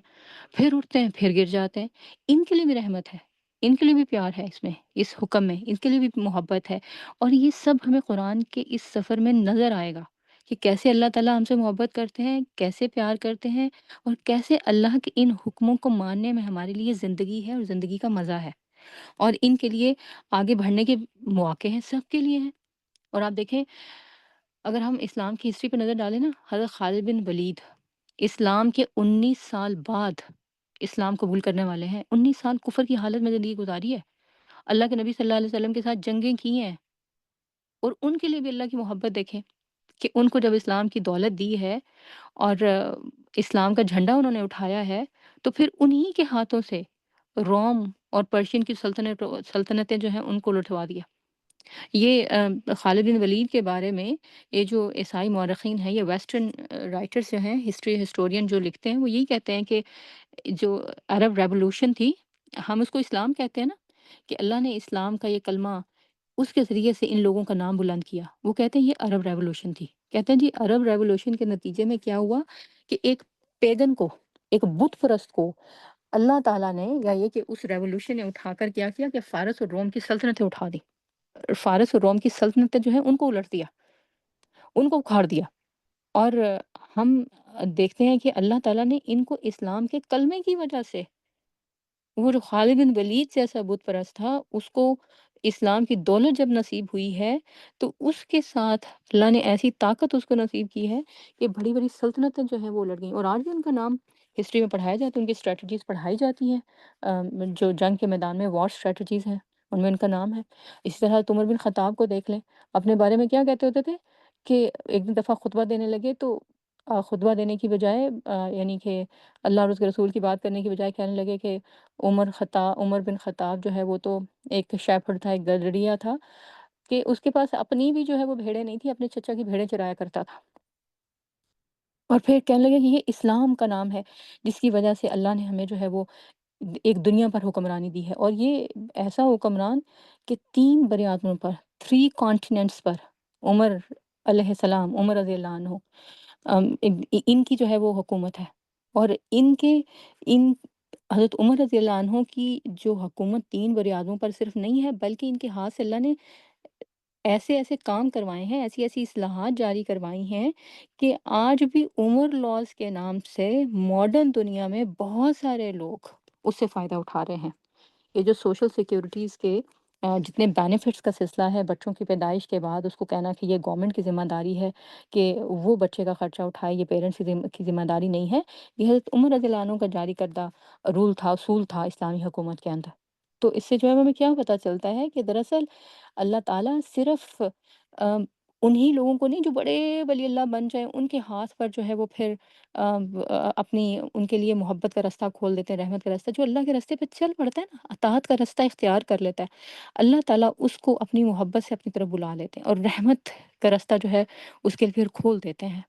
اس کے لیے اللہ کی رحمت تک پہنچنا جو ہے وہ آسان کر دیتے ہیں۔ بس کوشش یہ کرنی ہے کہ قدم پہ قدم انسان چلتا رہے مستقل مزاجی کے ساتھ، اور پیچھے نہ ہٹے۔ اور جو پیچھے ہٹ جاتے ہیں ان کا کیا مسئلہ ہوتا ہے؟ ان کا مسئلہ یہ ہوتا ہے کہ ان کو اللہ تعالیٰ پر یقین نہیں ہوتا، جیسے اللہ تعالیٰ کہتے ہیں نا "افی قلوبہم مرض"، انہوں نے کیا سوچا ان کے دل میں مرض ہے، "افی قلوبہم مرض"، کیا ان کے دلوں میں مرض ہے، "ام ارتابوا"، جس کی وجہ سے یہ اس کا شک کا شکار رہتے ہیں کہ "ام یخافون"، یا انہیں جو ہے خوف ہے، "ان یحیف اللہ علیہم ورسولہ"، کہ اللہ اور اس کا رسول جو ہے وہ ان کے اوپر زیادتی کریں گے، اولئک هم الظالمون، بلکہ یہ زیادتی خود اپنے اوپر کرتے ہیں جب یہ اللہ اور اس کے رسول کی طرف نہیں آتے، یا جب ان کو بلایا جاتا ہے اطاعت کے لیے تو تب جو ہے وہ یہ بات نہیں سنتے۔ اور جو مومن ہیں ان کے لیے کیا کہا گیا کہ وَيَقُولُونَ آمَنَّا بِاللَّهِ، جب انہوں نے کہا کہ ہم اللہ پر ایمان لائے، وَالرَّسُولِ وَبِالرَّسُولِ، اور اس کے رسول پر، وَأَطَعْنَا، اور ہم نے اطاعت کی، پھر تم نے دیکھا ثُمَّ يَتَوَلَّىٰ فَرِيقٌ مِّنْهُمْ، پھر اللہ تعالیٰ کہتے ہیں ان لوگوں میں سے ایک ایسا فریق ہے جو کیا کرتا ہے، من بعد ذالک، اس کے بعد منہ پھیر جاتا ہے، ثم یتولی فریق منہم من بعد ذالک، اس بات کے کہنے کے بعد کہ ہم ایمان لائے اللہ اور اس کے رسول پر، ہم نے اطاعت کی، وہ منہ پھیر جاتا ہے۔ وما اولئک بالمؤمنین، یہ کون لوگ ہو جاتے ہیں؟ یہ ایمان بھی نہیں رکھتے، مطلب ان کا اللہ اور اس کے رسول پر یقین بھی نہیں ہے، ان کا آخرت پر بھی یقین نہیں ہے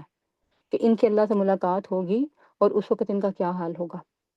اور پھر اس کے بعد اللہ تعالیٰ کہتے ہیں وَإِذَا دَعُوا، اور جب انہیں پکارا جائے، جب وَإِذَا دَعُوا إِلَى اللَّهِ وَرَسُولِهِ، جب پکارا جاتا ہے اللہ اور اس کے رسول کی طرف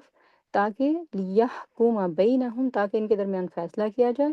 پھر اس وقت کیا حال ہوتا ہے بعض لوگوں کا؟ اذا فریق منہم معرضون، کوئی غیر مسلم نہیں ہے جو کہ اللہ کے حکم سے سرتابی کر کے بھاگ جاتے ہیں، نہیں، انہی میں سے ایک گروہ معرضون اعراض کرتا ہے، اللہ کی طرف نہیں آتا، اللہ کی بات ہی نہیں ماننا چاہتا، اللہ کی بات سن کر حکم پر عمل پیرا ہی نہیں ہونا چاہتا۔ وَإِن يَكُن لَّهُمُ الْحَقُّ، ہاں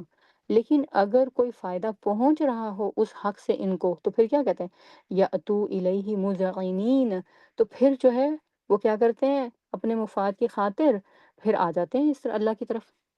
اچھا اب اس میں دیکھیں بہت ساری باتیں ہیں، انشاءاللہ آگے آگے بڑھیں گے تو دیکھیں گے بھی، لیکن ایک صرف اگزامپل یہاں پر دیتی ہوں۔ بہت سارے لوگ اس وجہ سے جو ہے وہ پریشان ہیں، جو اسلام کے اصولوں پر عمل بھی پیرا ہونا چاہتے ہیں، اور پھر یہ بھی مسئلہ پیدا ہوتا ہے کہ جو کنٹری لا ہے وہ کچھ اور کہہ رہا ہوتا ہے۔ ایک سمپل سی بات ہے کہ ایک طرف ہے حق مہر، اس کو ڈیٹیل میں دیکھیں گے وہاں جا کر۔ حق مہر ہے ایک طرف، اور دوسری طرف ہے کنٹری لا جو کہتا ہے کہ جی جب اسپاؤز ایک دوسرے کے ساتھ اکٹھے رہ رہے ہوں گے تو پھر ایک دوسرے کی پراپرٹی میں بھی ایکولی شیئر ہوگا ان کا۔ تو انہوں نے کہا جی کہ عورتیں جو ہیں، یہ مسئلہ بھی آتا ہے کہ عورتیں کہتی ہیں ہمیں حق مہر بھی پورا دیا جائے، ادھر سے بھی ہم فائدہ اٹھائیں گے،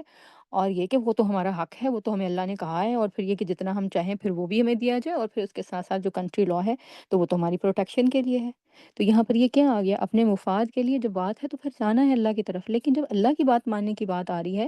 کہ اللہ تعالیٰ کا یہ کہنا ہے کہ جی اگر اسپاؤز ایک دوسرے کے ساتھ رہ رہے ہیں، جو مرد نے کمایا ہے، تو اگر طلاق ہو جاتی ہے، جو اس نے عورت کو دے دیا تحفے کے طور پر تو ٹھیک ہے، وہ تو اس کا ہے، لیکن یہ کہ پراپرٹی میں یا پھر جو اس کے اپنے نام ہے اس میں اس کو کوئی حصہ نہیں ہے، جو کہ مرد اپنی کمائی سے یہ سب کچھ جو ہے وہ کر رہا ہے۔ تو یہ ہوتا ہے اپنے مفاد کی خاطر اللہ کی بات ماننا، لیکن یہ کہ ویسے نہ ماننا۔ انشاءاللہ ان ساری باتوں کو ہم ڈیٹیل میں دیکھیں گے آگے چل کر، جیسے جیسے ہمارا قرآن کا یہ سفر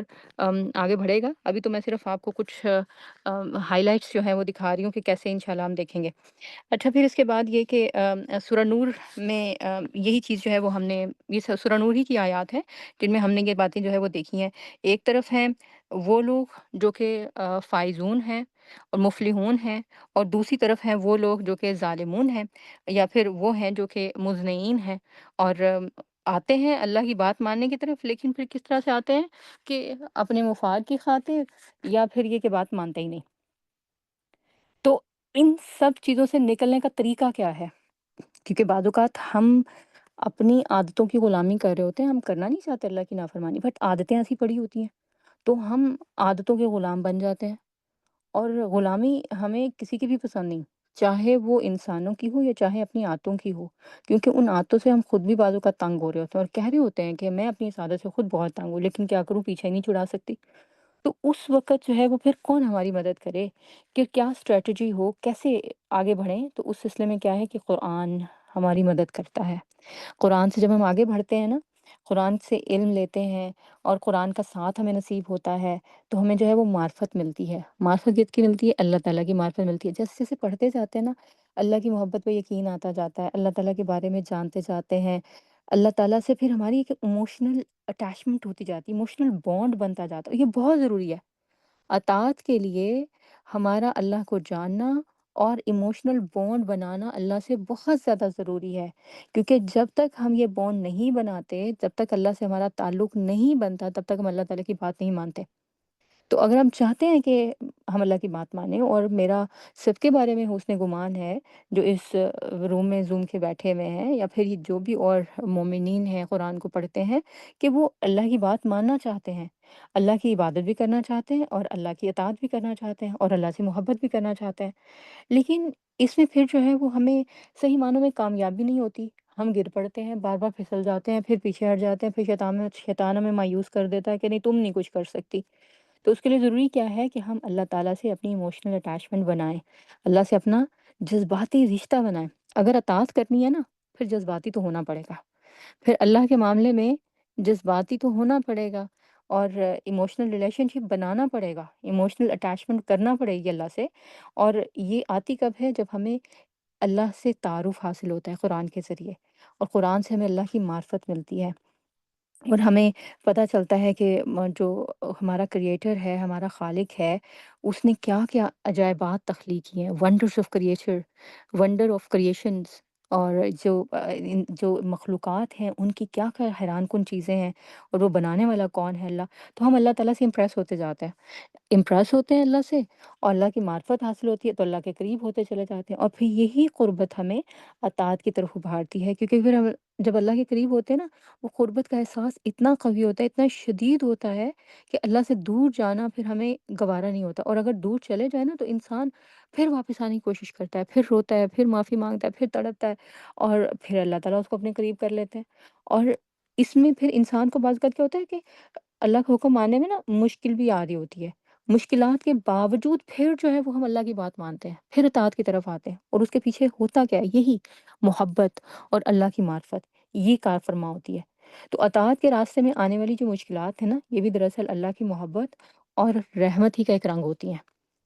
اس طرح آپ دیکھیں تنہائی ہے نا، تنہائی کے بارے میں کیا کہتے ہیں؟ وہ واصف علی واصف نے کیا کہا ہے کہ تنہائی جو ہے وہ دراصل اللہ سے آشنائی کا راستہ کھولتی ہے۔ تو اسی طرح یہ جو اطاعت کے راستے میں مشکلات آتی ہیں نا، یہ اللہ کے قریب اور محبت کے موقع حاصل کرنے کے لیے انسان کو آگے کی طرف بڑھاتی ہیں۔ تو اس کا مطلب جو ہے وہ کیا ہے کہ مشکلات جو اطاعت کے راستے میں ہمیں آتی ہیں، یہ اپرچونٹیز ہوتی ہیں تاکہ ہم اللہ کی محبت اور اس کے قرب کو حاصل کر سکیں۔ تو گویا یہ ہے ہمارا حاصل کلام کہ اطاعت کرنی ہے اگر ہمیں تو اللہ اس کے رسول سے محبت میں جذباتی ہونا پڑے گا، محبت کرنی پڑے گی، اپنے جذبات کو اللہ تعالیٰ کے حکموں کو ماننے کے لیے ان کے ساتھ ایسوسیٹ کرنا پڑے گا، اور اس کے لیے ہمیں قرآن سے مدد لینا پڑے گی۔ اور اس کے بعد پھر ہم کہہ سکتے ہیں کہ ہاں اب ہے خوشخبری، اب ہے ہمارے لیے اللہ اور اس کے رسول کی طرف سے خوشخبری کہ اطیعوا اللہ والرسول لعلکم ترحمون، کہ اللہ اور اس کے رسول کی طرف سے پھر جو ایسے لوگ اللہ اور اس کے رسول کی اطاعت کریں ان کے لیے اللہ کا وعدہ ہے کہ یہ اللہ کی رحمت کے مستحق ہیں، اور پھر یہ کہ دنیا اور آخرت میں انہی کے لیے جو ہے وہ کیا ہے، رسوائی سے نجات بھی ہے۔ دیکھیے ہمارا جو ہے نا دوسرا بہت بڑا مسئلہ وہ ہے عزت کا۔ انسان روٹی کے بعد سب سے زیادہ جو ڈیمانڈ رکھتا ہے نا وہ رکھتا ہے عزت کی۔ ہم کیا چاہتے ہیں، ہمارا گڈ نیم ہو، ہمارا گڈ فیم ہو، کوئی ہمیں برا بھلا نہ کہے، اور یہ کہ اسی کے لیے ہم دعائیں بھی مانگتے ہیں۔ کیا کہتے ہیں، اللہم انی اعوذ بک من خزی الدنیا والآخرہ، اللہ ہمیں دنیا آخرت کی رسوائی سے بچانا۔ اچھا، جس کا آخرت کی دنیا سے تعارف نہیں ہے نا، وہ تو اس دنیا کی بے عزتی کو ہی بڑا سمجھتا ہے، اور وہ صرف یہی سمجھتا ہے اللہ بس نا عزت کے ساتھ زندگی گزر جائے۔ اکثر لوگوں کو آپ نے یہ دعا بھی کرتے ہوئے سنا ہوگا نا کہ وہ کیا کہتے ہیں، اللہ بس نا زندگی عزت کے ساتھ گزر جائے۔ اچھا، بعض لوگ اس سے آگے بڑھتے ہیں، کیا کہتے ہیں، اللہ عزت کی زندگی ہو نا تو موت بھی عزت کے ساتھ آئے۔ اور جس کو اس اخروی دنیا کا کانسیپٹ ہے نا، وہ کیا چاہتا ہے، دنیا کی عزت بھی ہو، موت کے وقت بھی عزت سے موت آئے، دفنایا کفنایا جاؤں، کوئی جگہ ملے، کوئی میرے لیے دعا کرنے والا ہو، اور پھر اس کے بعد اس اخروی دنیا میں بھی اللہ مجھے رسوائی سے بچائے۔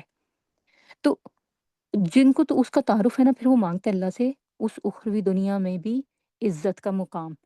اور قرآن سے اٹیچ ہونا اس بات کی گارنٹی ہے کہ دنیا اور آخرت میں ذلت اور رسوائی سے انسان سے بچنے کا،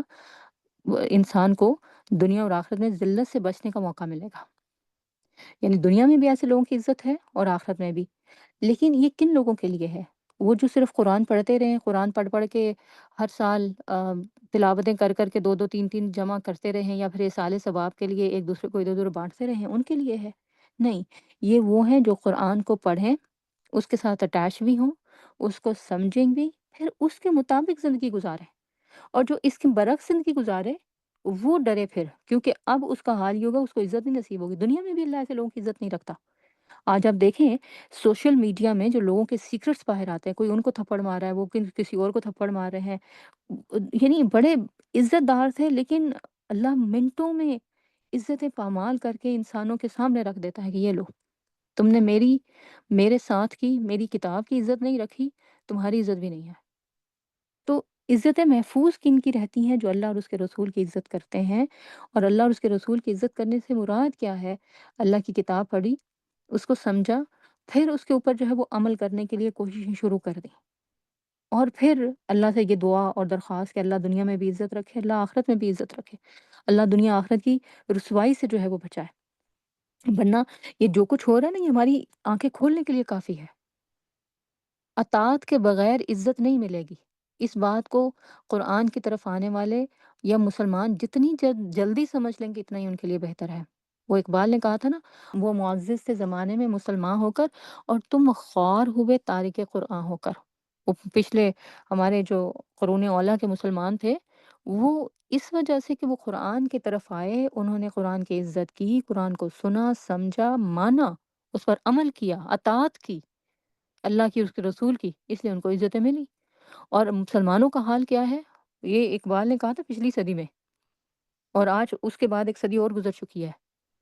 اور اب تھوڑا تھوڑا لوگ آنے لگے ہیں جب سے سوشل میڈیا ڈیولپ ہوا ہے زیادہ، اور تو لوگ زیادہ قرآن کی طرف آنے لگے ہیں، اور انشاءاللہ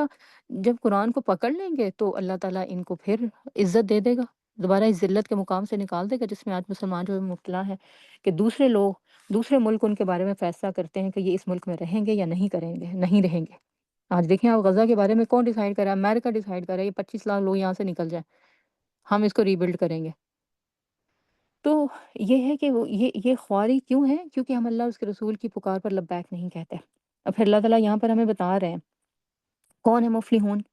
کن کو فلاح ملے گی؟ دنیا کی، آخرت کی کامیابی۔ انما کان قول المؤمنین اذا دعوا الی اللہ ورسولہ لیحکم بینہم ان یقولوا سمعنا واطعنا واولئک هم المفلحون۔ ایک طرف سے پہلے منافقین کہ جب ان کو بلایا تھا اللہ نے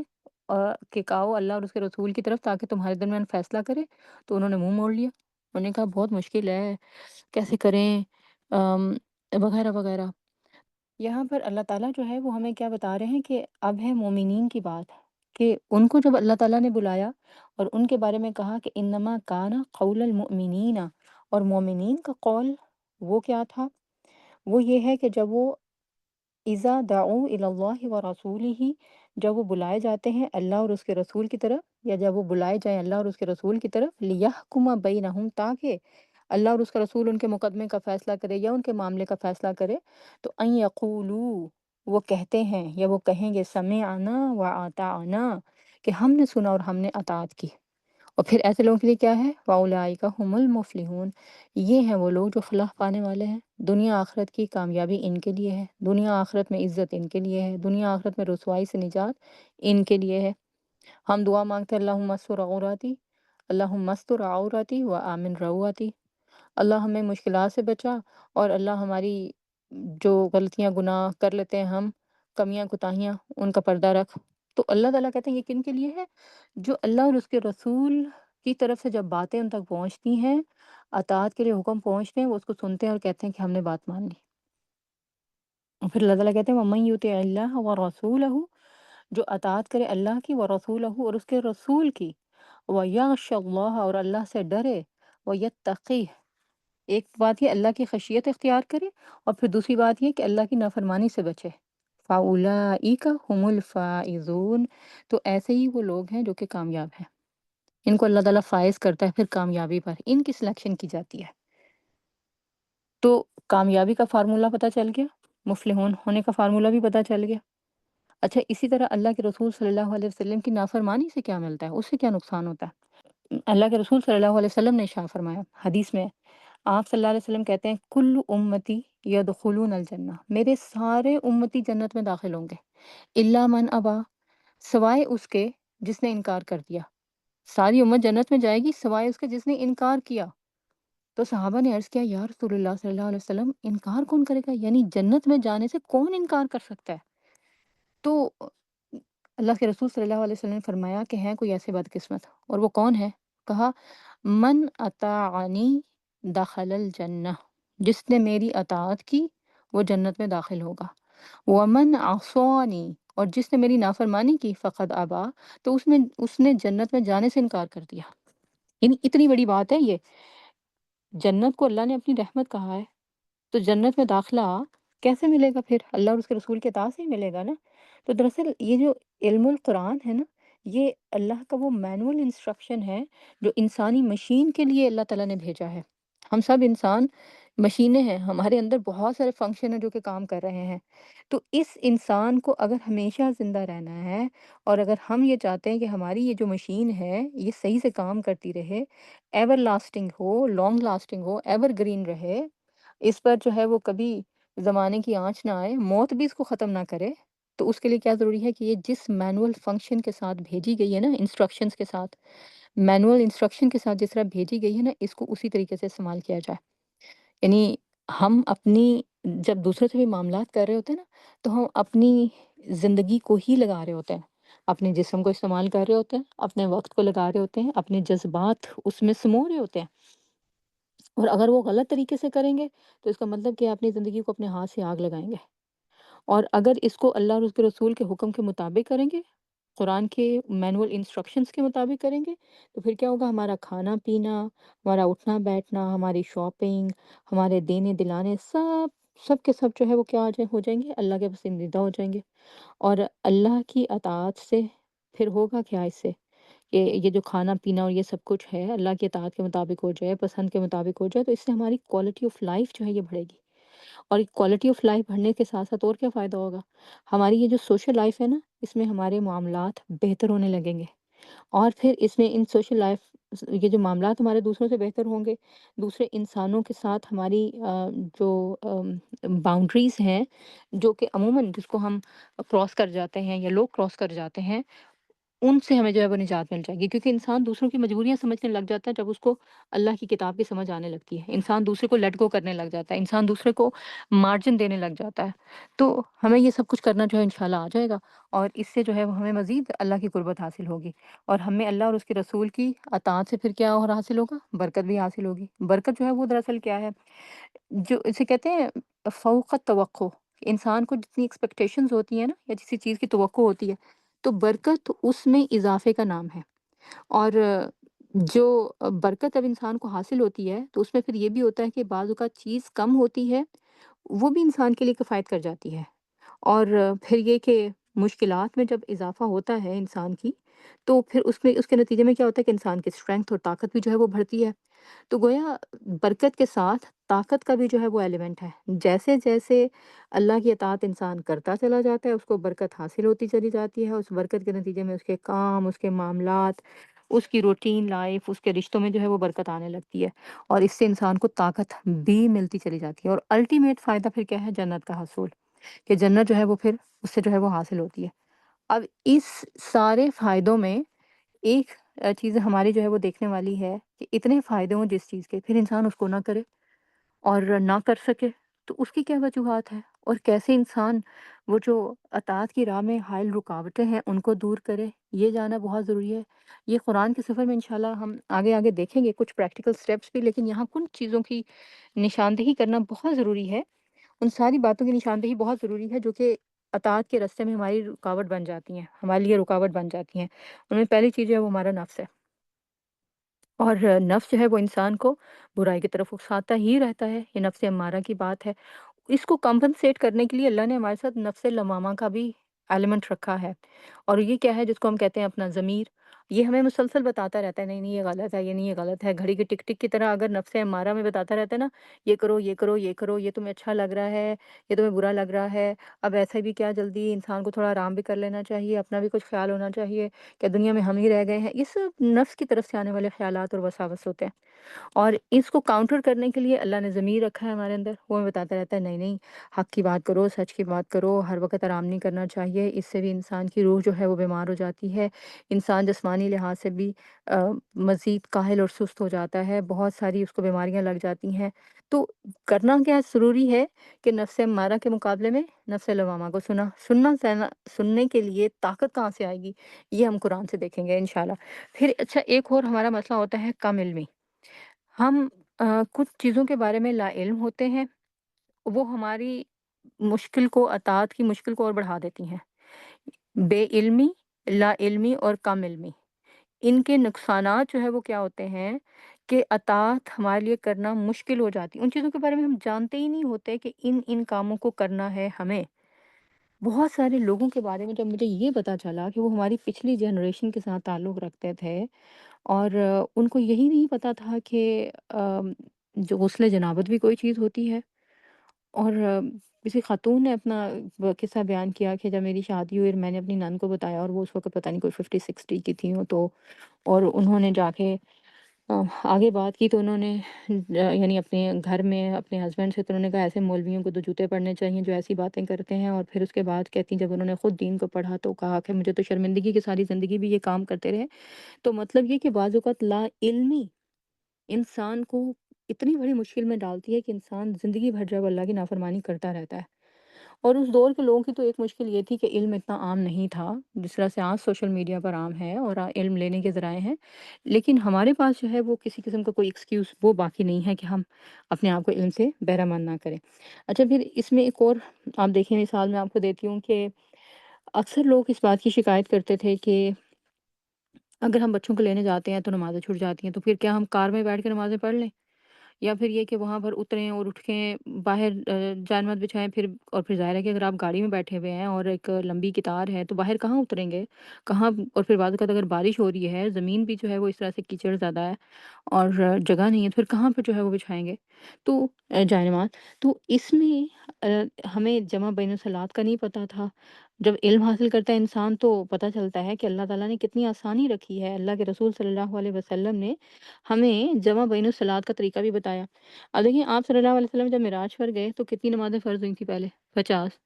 پھر حضرت موسیٰ سے ملاقات ہوئی، جب نمازوں کا تحفہ لے کر آئے تو انہوں نے کہا واپس جائیے، آپ کی امت تو نہیں اس کو برداشت کر سکتی، یہ تو بوجھ بڑھ جائے گا ان کے اوپر۔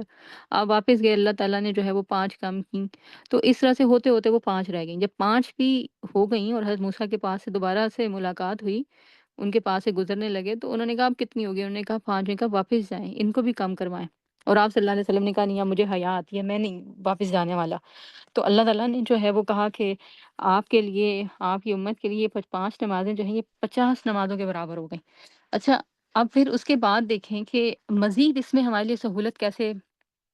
فراہم ہوئی کہ آپ صلی اللہ علیہ وسلم نے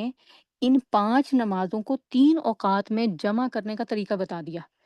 صحیح مسلم میں اوپر نیچے 4 احادیث ہیں اس سلسلے میں، جس میں کہ اللہ کے رسول صلی اللہ علیہ وسلم نے امت کے لیے جمع بین الصلاۃ کا طریقہ بتایا، اور پھر اس کی وجہ بھی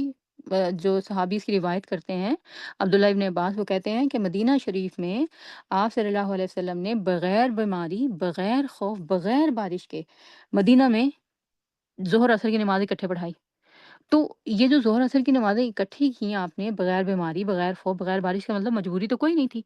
اور ان صحابی سے جب پوچھا گیا، اس حدیث کی جو انہوں نے روایت کی حضرت ابن عباس نے، تو ان سے جب پوچھا گیا کہ آپ صلی اللہ علیہ وسلم نے یہ کیوں کیا؟ تو انہوں نے کہا اس لیے کہ تاکہ امت کے لیے آسانی ہو اور کوئی تنگی باقی نہ رہے، یعنی کوئی یہ ایکسکیوز نہ کر سکے کہ وہ چونکہ باہر جانا تھا اور ٹریفک میں پھنس گئے تھے، اور میل ملاقات جانا کے لیے جانا تھا اور پھر سفر میں تھے، تو لہٰذا پھر یہ کیا ہوا کہ وہ نماز نہیں پڑھ سکے۔ یعنی نماز کا حکم اللہ تعالیٰ کے لیے، جو اللہ نے ہم انسانوں کے لیے دیا ہے، بہت سیریس ہے۔ اللہ نے اس صلاح کے حکم کو بہت سیریسلی لیا بھی ہے اور سیریسلی ہمیں دیا بھی ہے۔ 750 مرتبہ قرآن مجید میں 700 سے اوپر کا نمبر جو ہے وہ لیا جاتا ہے کہ اتنی زیادہ تعداد میں اس صلاح کو ادا کرنے کا حکم دیا گیا ہے۔ اور دوسری طرف اگر ہم دیکھیں تو حشر کے میدان میں پہلا سوال اسی کو ہوگا، اور اللہ کے رسول صلی اللہ علیہ وسلم نے فرمایا کہ جس کی صلاح کا یہ کوشچن اس کی طرف سے ٹھیک نکل آیا، اس کا جواب ٹھیک نکل آیا، تو اس کے لیے آگے مرحلے آسان ہو جائیں گے، اور جس نے اس جگہ پر ٹھوکر کھا لی، یعنی جس نے یہ جواب جو ہے وہ صحیح طریقے سے نہ دیا، اس کے لیے اگلے مرحلے اور مشکل اور مشکل اور مشکل ہوتے چلے جائیں گے۔ تو اب اس حکم کی ادائیگی کے لیے جو سہولتیں ہیں، اس کو لینے کے لیے ہمیں اللہ اور اس کے رسول نے جو ہمیں گائیڈ کیا ہے، اس کے لیے ہمیں رسول اللہ صلی اللہ علیہ وسلم کے علم سے استفادہ کرنا پڑے گا۔ آپ صلی اللہ علیہ وسلم نے اپنے پیچھے جو علم چھوڑا ہے حدیث کی شکل میں، سنت کی شکل میں، اس سے ہمیں فائدہ اٹھانا پڑے گا۔ تو ہمیں نہ صرف یہ کہ حکم کی ادائیگی میں آسانی ہو جائے گی، بلکہ اس کے ساتھ ساتھ جو اس حکم کے عمل کرنے میں آسانیاں رکھی ہیں اللہ تعالیٰ نے، ان سے اپنے آپ کو فیسیلیٹیٹ کرنے میں، ان سے فائدہ اٹھانے میں بھی آسانی ہو جائے گی۔ تو کتنا ضروری ہے کہ ہم اپنے علم میں بھی اضافہ کریں، یعنی ایک طرف ہم اپنی لا علمی کو کم کریں، اور دوسری طرف جو ہماری کم علمی ہے اس کو چھوڑ کر اپنے علمی سفر کو شروع کریں اور علم کو جو ہے وہ بڑھائیں۔ اچھا، بعض لوگ جیسے علم کی طرف اس لیے نہیں آتے، وہ کیا کہتے ہیں کہ اس سے جو ہے نا وہ زندگی اور مشکل ہو جائے گی اور سوال جواب اور مشکل ہوں گے، اور اللہ تعالیٰ نے اگر پوچھ لیا تمہیں اس بات کا پتہ تھا تو پھر تم نے کیوں نہ عمل کیا؟ تو حالانکہ اس بات کے عمل کرنے میں جو آسانی ہے، علم لینے سے اس کا بھی پتہ چل جائے گا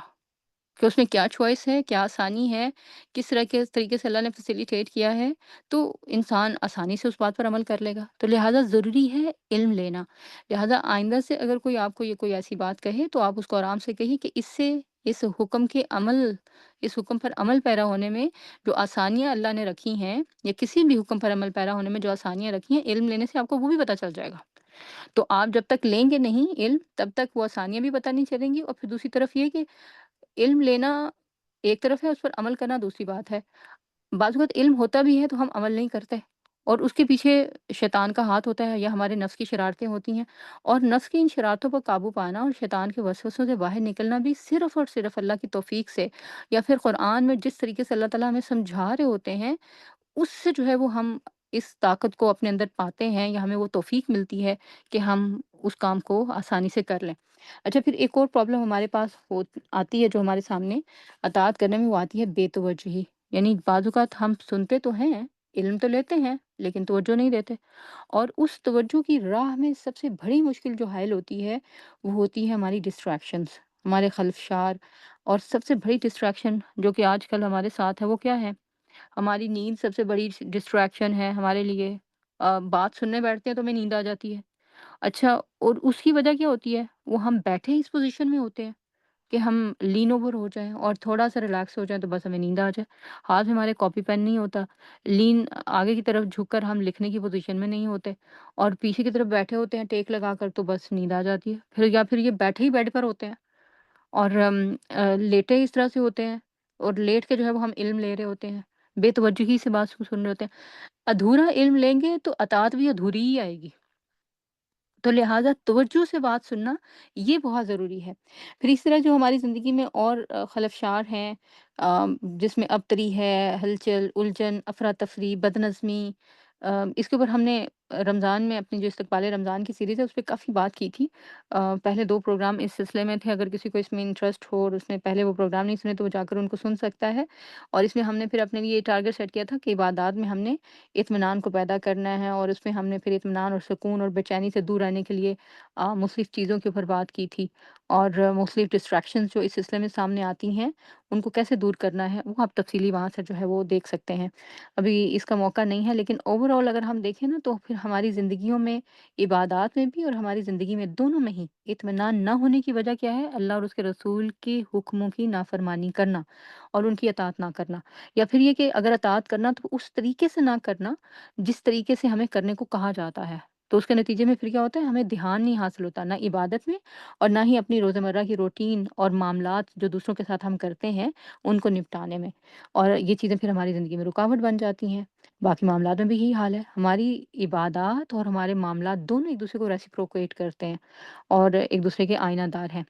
اچھا، ایک اور بات ہے، اور وہ کیا ہے؟ پھر یہ بھی سوال ہے، اطاعت کن حالات میں فرض ہے؟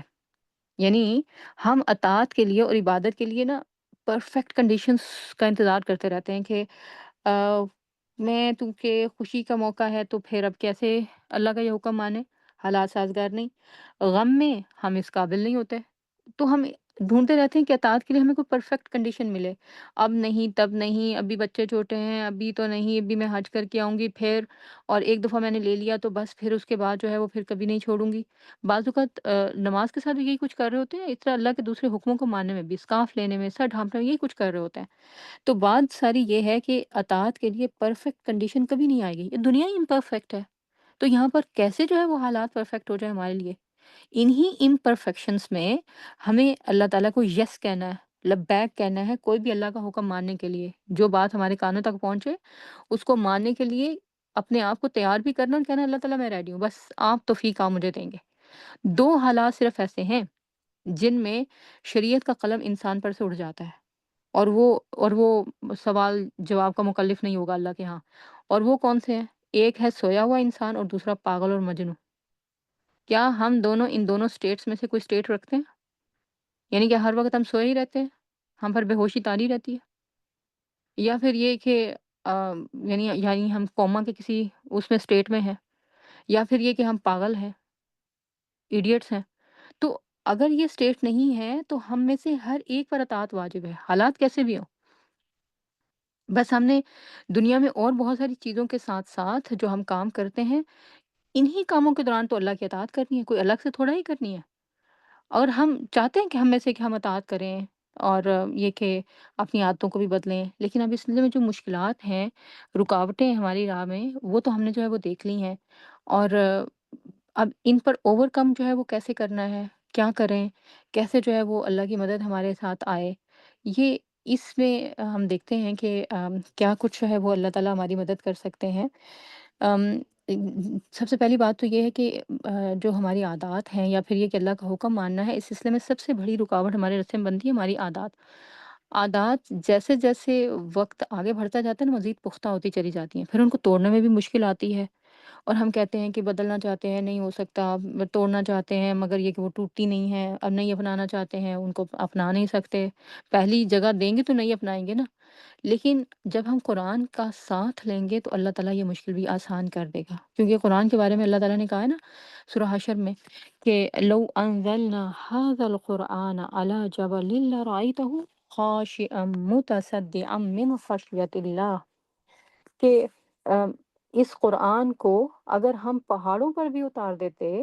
تو تم دیکھتے کہ وہ پہاڑ جو ہے نا اللہ کی خشیت سے متصدعا من خشیت اللہ، ٹکڑے ٹکڑے ریزہ ریزہ ہو جاتے۔ تو کیا ہماری جو عادتیں ہیں وہ پہاڑوں سے زیادہ سخت ہیں؟ چلیں پہاڑوں کی طرح بھی سخت اگر ہو جائیں تو ان کو بھی توڑنا قرآن کے پانی سے آسان ہے، قرآن کی بارش کے ساتھ جو ہے وہ آسان ہے۔ اور اللہ تعالیٰ کہتے ہیں وَتِلْكَ الْأَمْثَالُ نَضْرِبُهَا لِلنَّاسِ لَعَلَّهُمْ يَتَفَكَّرُونَ، ہم یہ مثالیں بیان کرتے ہیں لوگوں کے لیے تاکہ وہ غور و فکر کریں۔ تو غور و فکر کے لیے اس میں ہمارے لیے کیا ہے کہ ہماری عادتیں اگر پہاڑوں کی طرح سخت بھی ہو چکی ہیں اور کھردری ہو چکی ہیں، لوگ اسے تنگ آتے ہیں، تو ان سے بھی جو ہے وہ نکلنے کا ایک ہی راستہ ہے کہ ہم قرآن کے پانی سے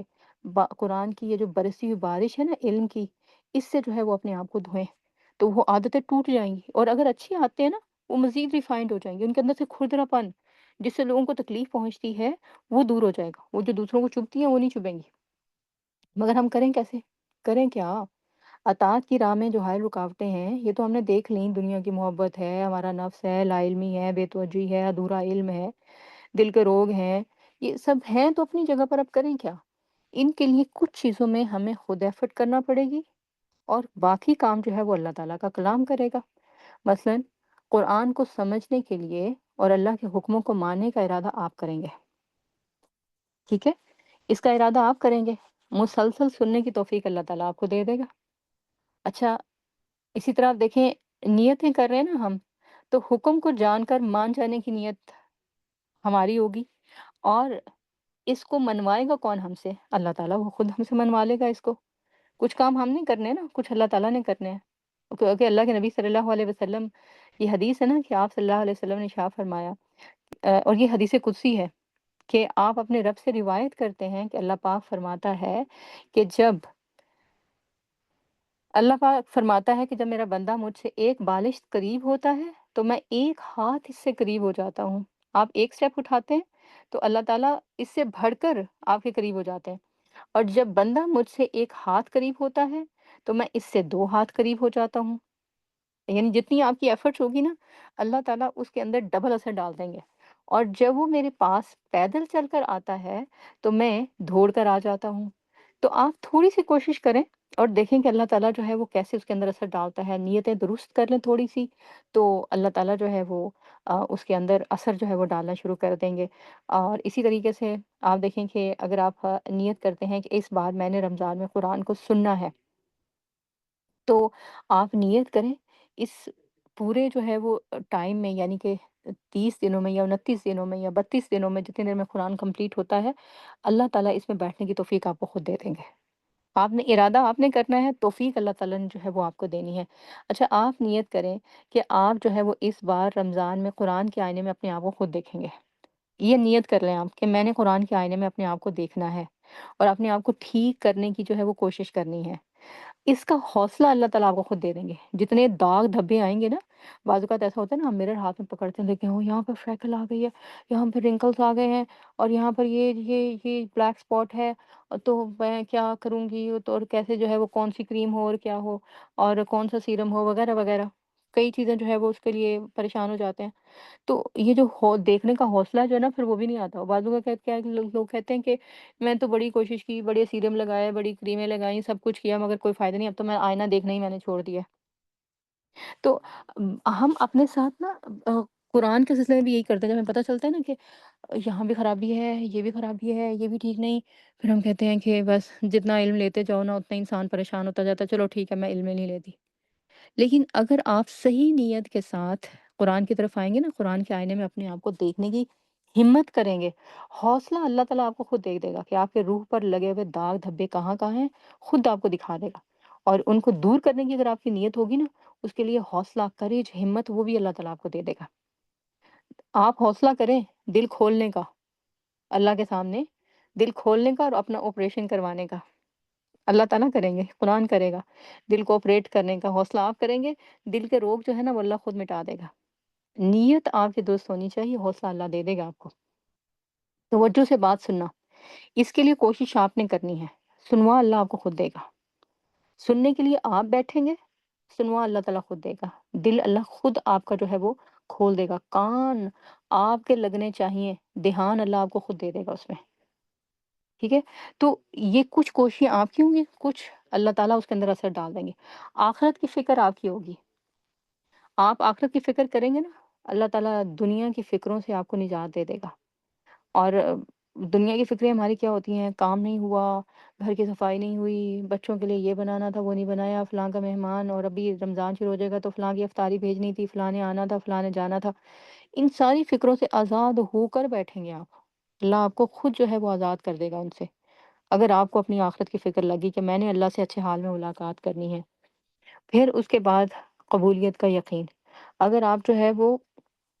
قبولیت کے یقین کے ساتھ بیٹھیں گے نا، اللہ مجھے قبول کر لے، تو آپ دیکھیں گا اللہ آپ کو بہترین طریقے سے قبول کرے گا، اور اللہ تعالیٰ نے قبول کرتا ہے۔ جیسے کہ مریم علیہ السلام کی بات آئی نا، تو مریم علیہ السلام کی والدہ نے اللہ تعالیٰ کو کہا کہ میرے ہاں تو بیٹی ہوئی ہے، تو اور انہوں نے منت مانگی تھی کہ جو میرا بچہ ہوگا میں اس کو اللہ کی راہ میں اس کو لگاؤں گی، تو اس کو اللہ کی عبادت کے لیے مختص کر دوں گی۔ تو وہ بیٹی کو جب اللہ کے حضور پیش کرتی ہیں تو اللہ تعالیٰ کہتے ہیں اللہ نے اس کو بحسن خوبی قبول کیا۔ ہم اپنے بچے نہیں دے رہے، بٹ ایٹ لیسٹ ہم اپنے اندر کے بچے جو ہیں نا، ہم میں سے ہر انسان کے اندر بچہ رہتا ہے جو ہر خواہش کے پیچھے لپکتا رہتا ہے، اس کو ہر وقت کوئی ٹوئے چاہیے، یعنی اپنی انجوائمنٹ کے لیے کوئی چیز چاہیے، اپنی مرضی کا کوئی کام چاہیے، اپنی مرضی کی جگہ چاہیے، گھر چاہیے، گاڑیاں چاہیے، لوگ چاہیے، ٹریٹمنٹس چاہیے۔ تو یہ بچہ جو ہے نا، اس کو اگر آپ اللہ کی نظر کر دیں گے نا، اللہ ہمیں بڑے اچھے طریقے سے قبول کر لے گا، بڑے احسن طریقے سے، اور بڑا زبردست اس کا جو ہے وہ ریوارڈ دے گا۔ اچھا پھر آپ دیکھیں کہ آپ وقت نکالیں گے اللہ کے لیے، ٹھیک ہے؟ آپ اللہ کے لیے وقت نکالیں گے نا، تو پروڈکٹیو اس کو اللہ تعالیٰ خود بنا دے گا۔ پروڈکٹیو اس کو خود بنا دے گا کہ آپ اس میں سے کچھ لے کے نکلیں گے، اور اس میں برکت بھی ڈال دے گا کہ جو وہاں بیٹھے ہوں گے جو لیں گے نا، اس میں بھی برکت پڑ جائے گی، اس علم میں، اور علم کے کرنے کے لیے جو عمل چاہیے، اس کے لیے جو حوصلہ چاہیے، اور پھر یہ کہ اس سے جو معاملات میں بہتری آنی چاہیے، سب اللہ جو ہے اس میں ڈال دے گا۔ کچھ کام ہمارے ہیں، اس کو اپنے ہاتھ میں رکھیں، اپنی طرف سے آپ نے صرف کوشش کرتے رہنا ہے، اور کبھی لگے نا کہ کوشش کامیاب نہیں ہو رہی، تو پھر کیا ہمارا اللہ سے کوئی جھگڑا ہے، کوئی مقابلہ ہے؟ نہیں ہو رہی تو بس پھر بھی ہم کرتے رہیں گے، کیونکہ اللہ تعالیٰ ہم سے چاہ رہے ہوں گے ہم کوشش کرتے رہیں، تو ہم وہ کرتے ہی رہیں گے۔ اور اس کو کس موقع پہ اللہ نے اس کوشش کو کامیاب کرنا ہے، کہاں اس کوشش کی وجہ سے ہمیں کامیابی نصیب ہوگی، کہاں ہمیں طاقت آنی ہے، کہاں اس کے اثرات سامنے نظر آنے لگیں گے، یہ سب اللہ کے اوپر چھوڑتے ہیں، اور اس کو جو ہم نے اللہ کے اوپر چھوڑنا ہے۔ اور آج سے ہمارے جس سفر کا آغاز ہوا ہے، اس میں ہم اللہ تعالیٰ سے یہی دعا کرتے ہیں، اللہ تعالیٰ ہم اپنی نیتوں کو خالص کر کے اخلاص کے ساتھ پورے توجہ کے ساتھ آپ کی بات، آپ کے کلام کو سننے کے لیے وقت نکالیں گے۔ آپ ہمارے یہاں بیٹھنا بھی قبول کیجیے گا، ہمارے دل کو کھولیے گا بھی، اپنی بات سننے کے لیے دل لگا بھی دیجیے گا، ہمارے وقت میں برکت بھی ڈالیے گا، ہمارے کام بھی کروا دیجیے گا، اور ہماری اولادوں پر اس کے اچھے اثرات بھی مرتب کیجیے گا، ہمارے اعمال سے اس علم کو ظاہر بھی کیجیے گا۔ اللہم آمین ثم آمین۔ الحمدللہ، آج کی جو انٹروڈکشن تھا، اور یہ تھا ہمارا انشاءاللہ آج کا اس تھیم کا، اس دفعہ کے دورہ قرآن کا، اطیعوا اللہ والرسول لعلکم ترحمون، اللہ اور اس کے رسول کی اطاعت کرو تاکہ تم پر رحم کیا جائے۔ اس سلسلے میں ظاہر ہے کہ ہم جو بھی اطاعت کرنا چاہتے ہیں، اس میں ہمیں پھر کیا چاہیے ہوتا ہے کہ ہم اس میں استقامت بھی اختیار کریں۔ اس کے لیے ہم نے ہر دفعہ کی طرح اس دفعہ بھی ایک دعا سلیکٹ کی ہے، اس کو بھی ہم سیکھیں گے انشاءاللہ، اور اس کو پڑھیں گے بھی، اس کو سنیں گے بھی۔ پہلے جو ہے وہ اس دعا کو دیکھ لیتے ہیں، اس کو سن لیتے ہیں، پھر اس کے بعد انشاءاللہ اس کے اوپر جو ہے بھی اس کے اوپر بھی بات کرتے ہیں۔ اللهم إني أسألك الثبات في الأمر والعزيمة على الرشد، وأسألك موجبات رحمتك وعزائم مغفرتك، وأسألك شكر نعمتك وحسن عبادتك، وأسألك قلبا سليما ولسانا صادقا، وأسألك من خير ما تعلم، وأعوذ بك من شر ما تعلم، وأستغفرك لما تعلم إنك أنت علام الغيوب.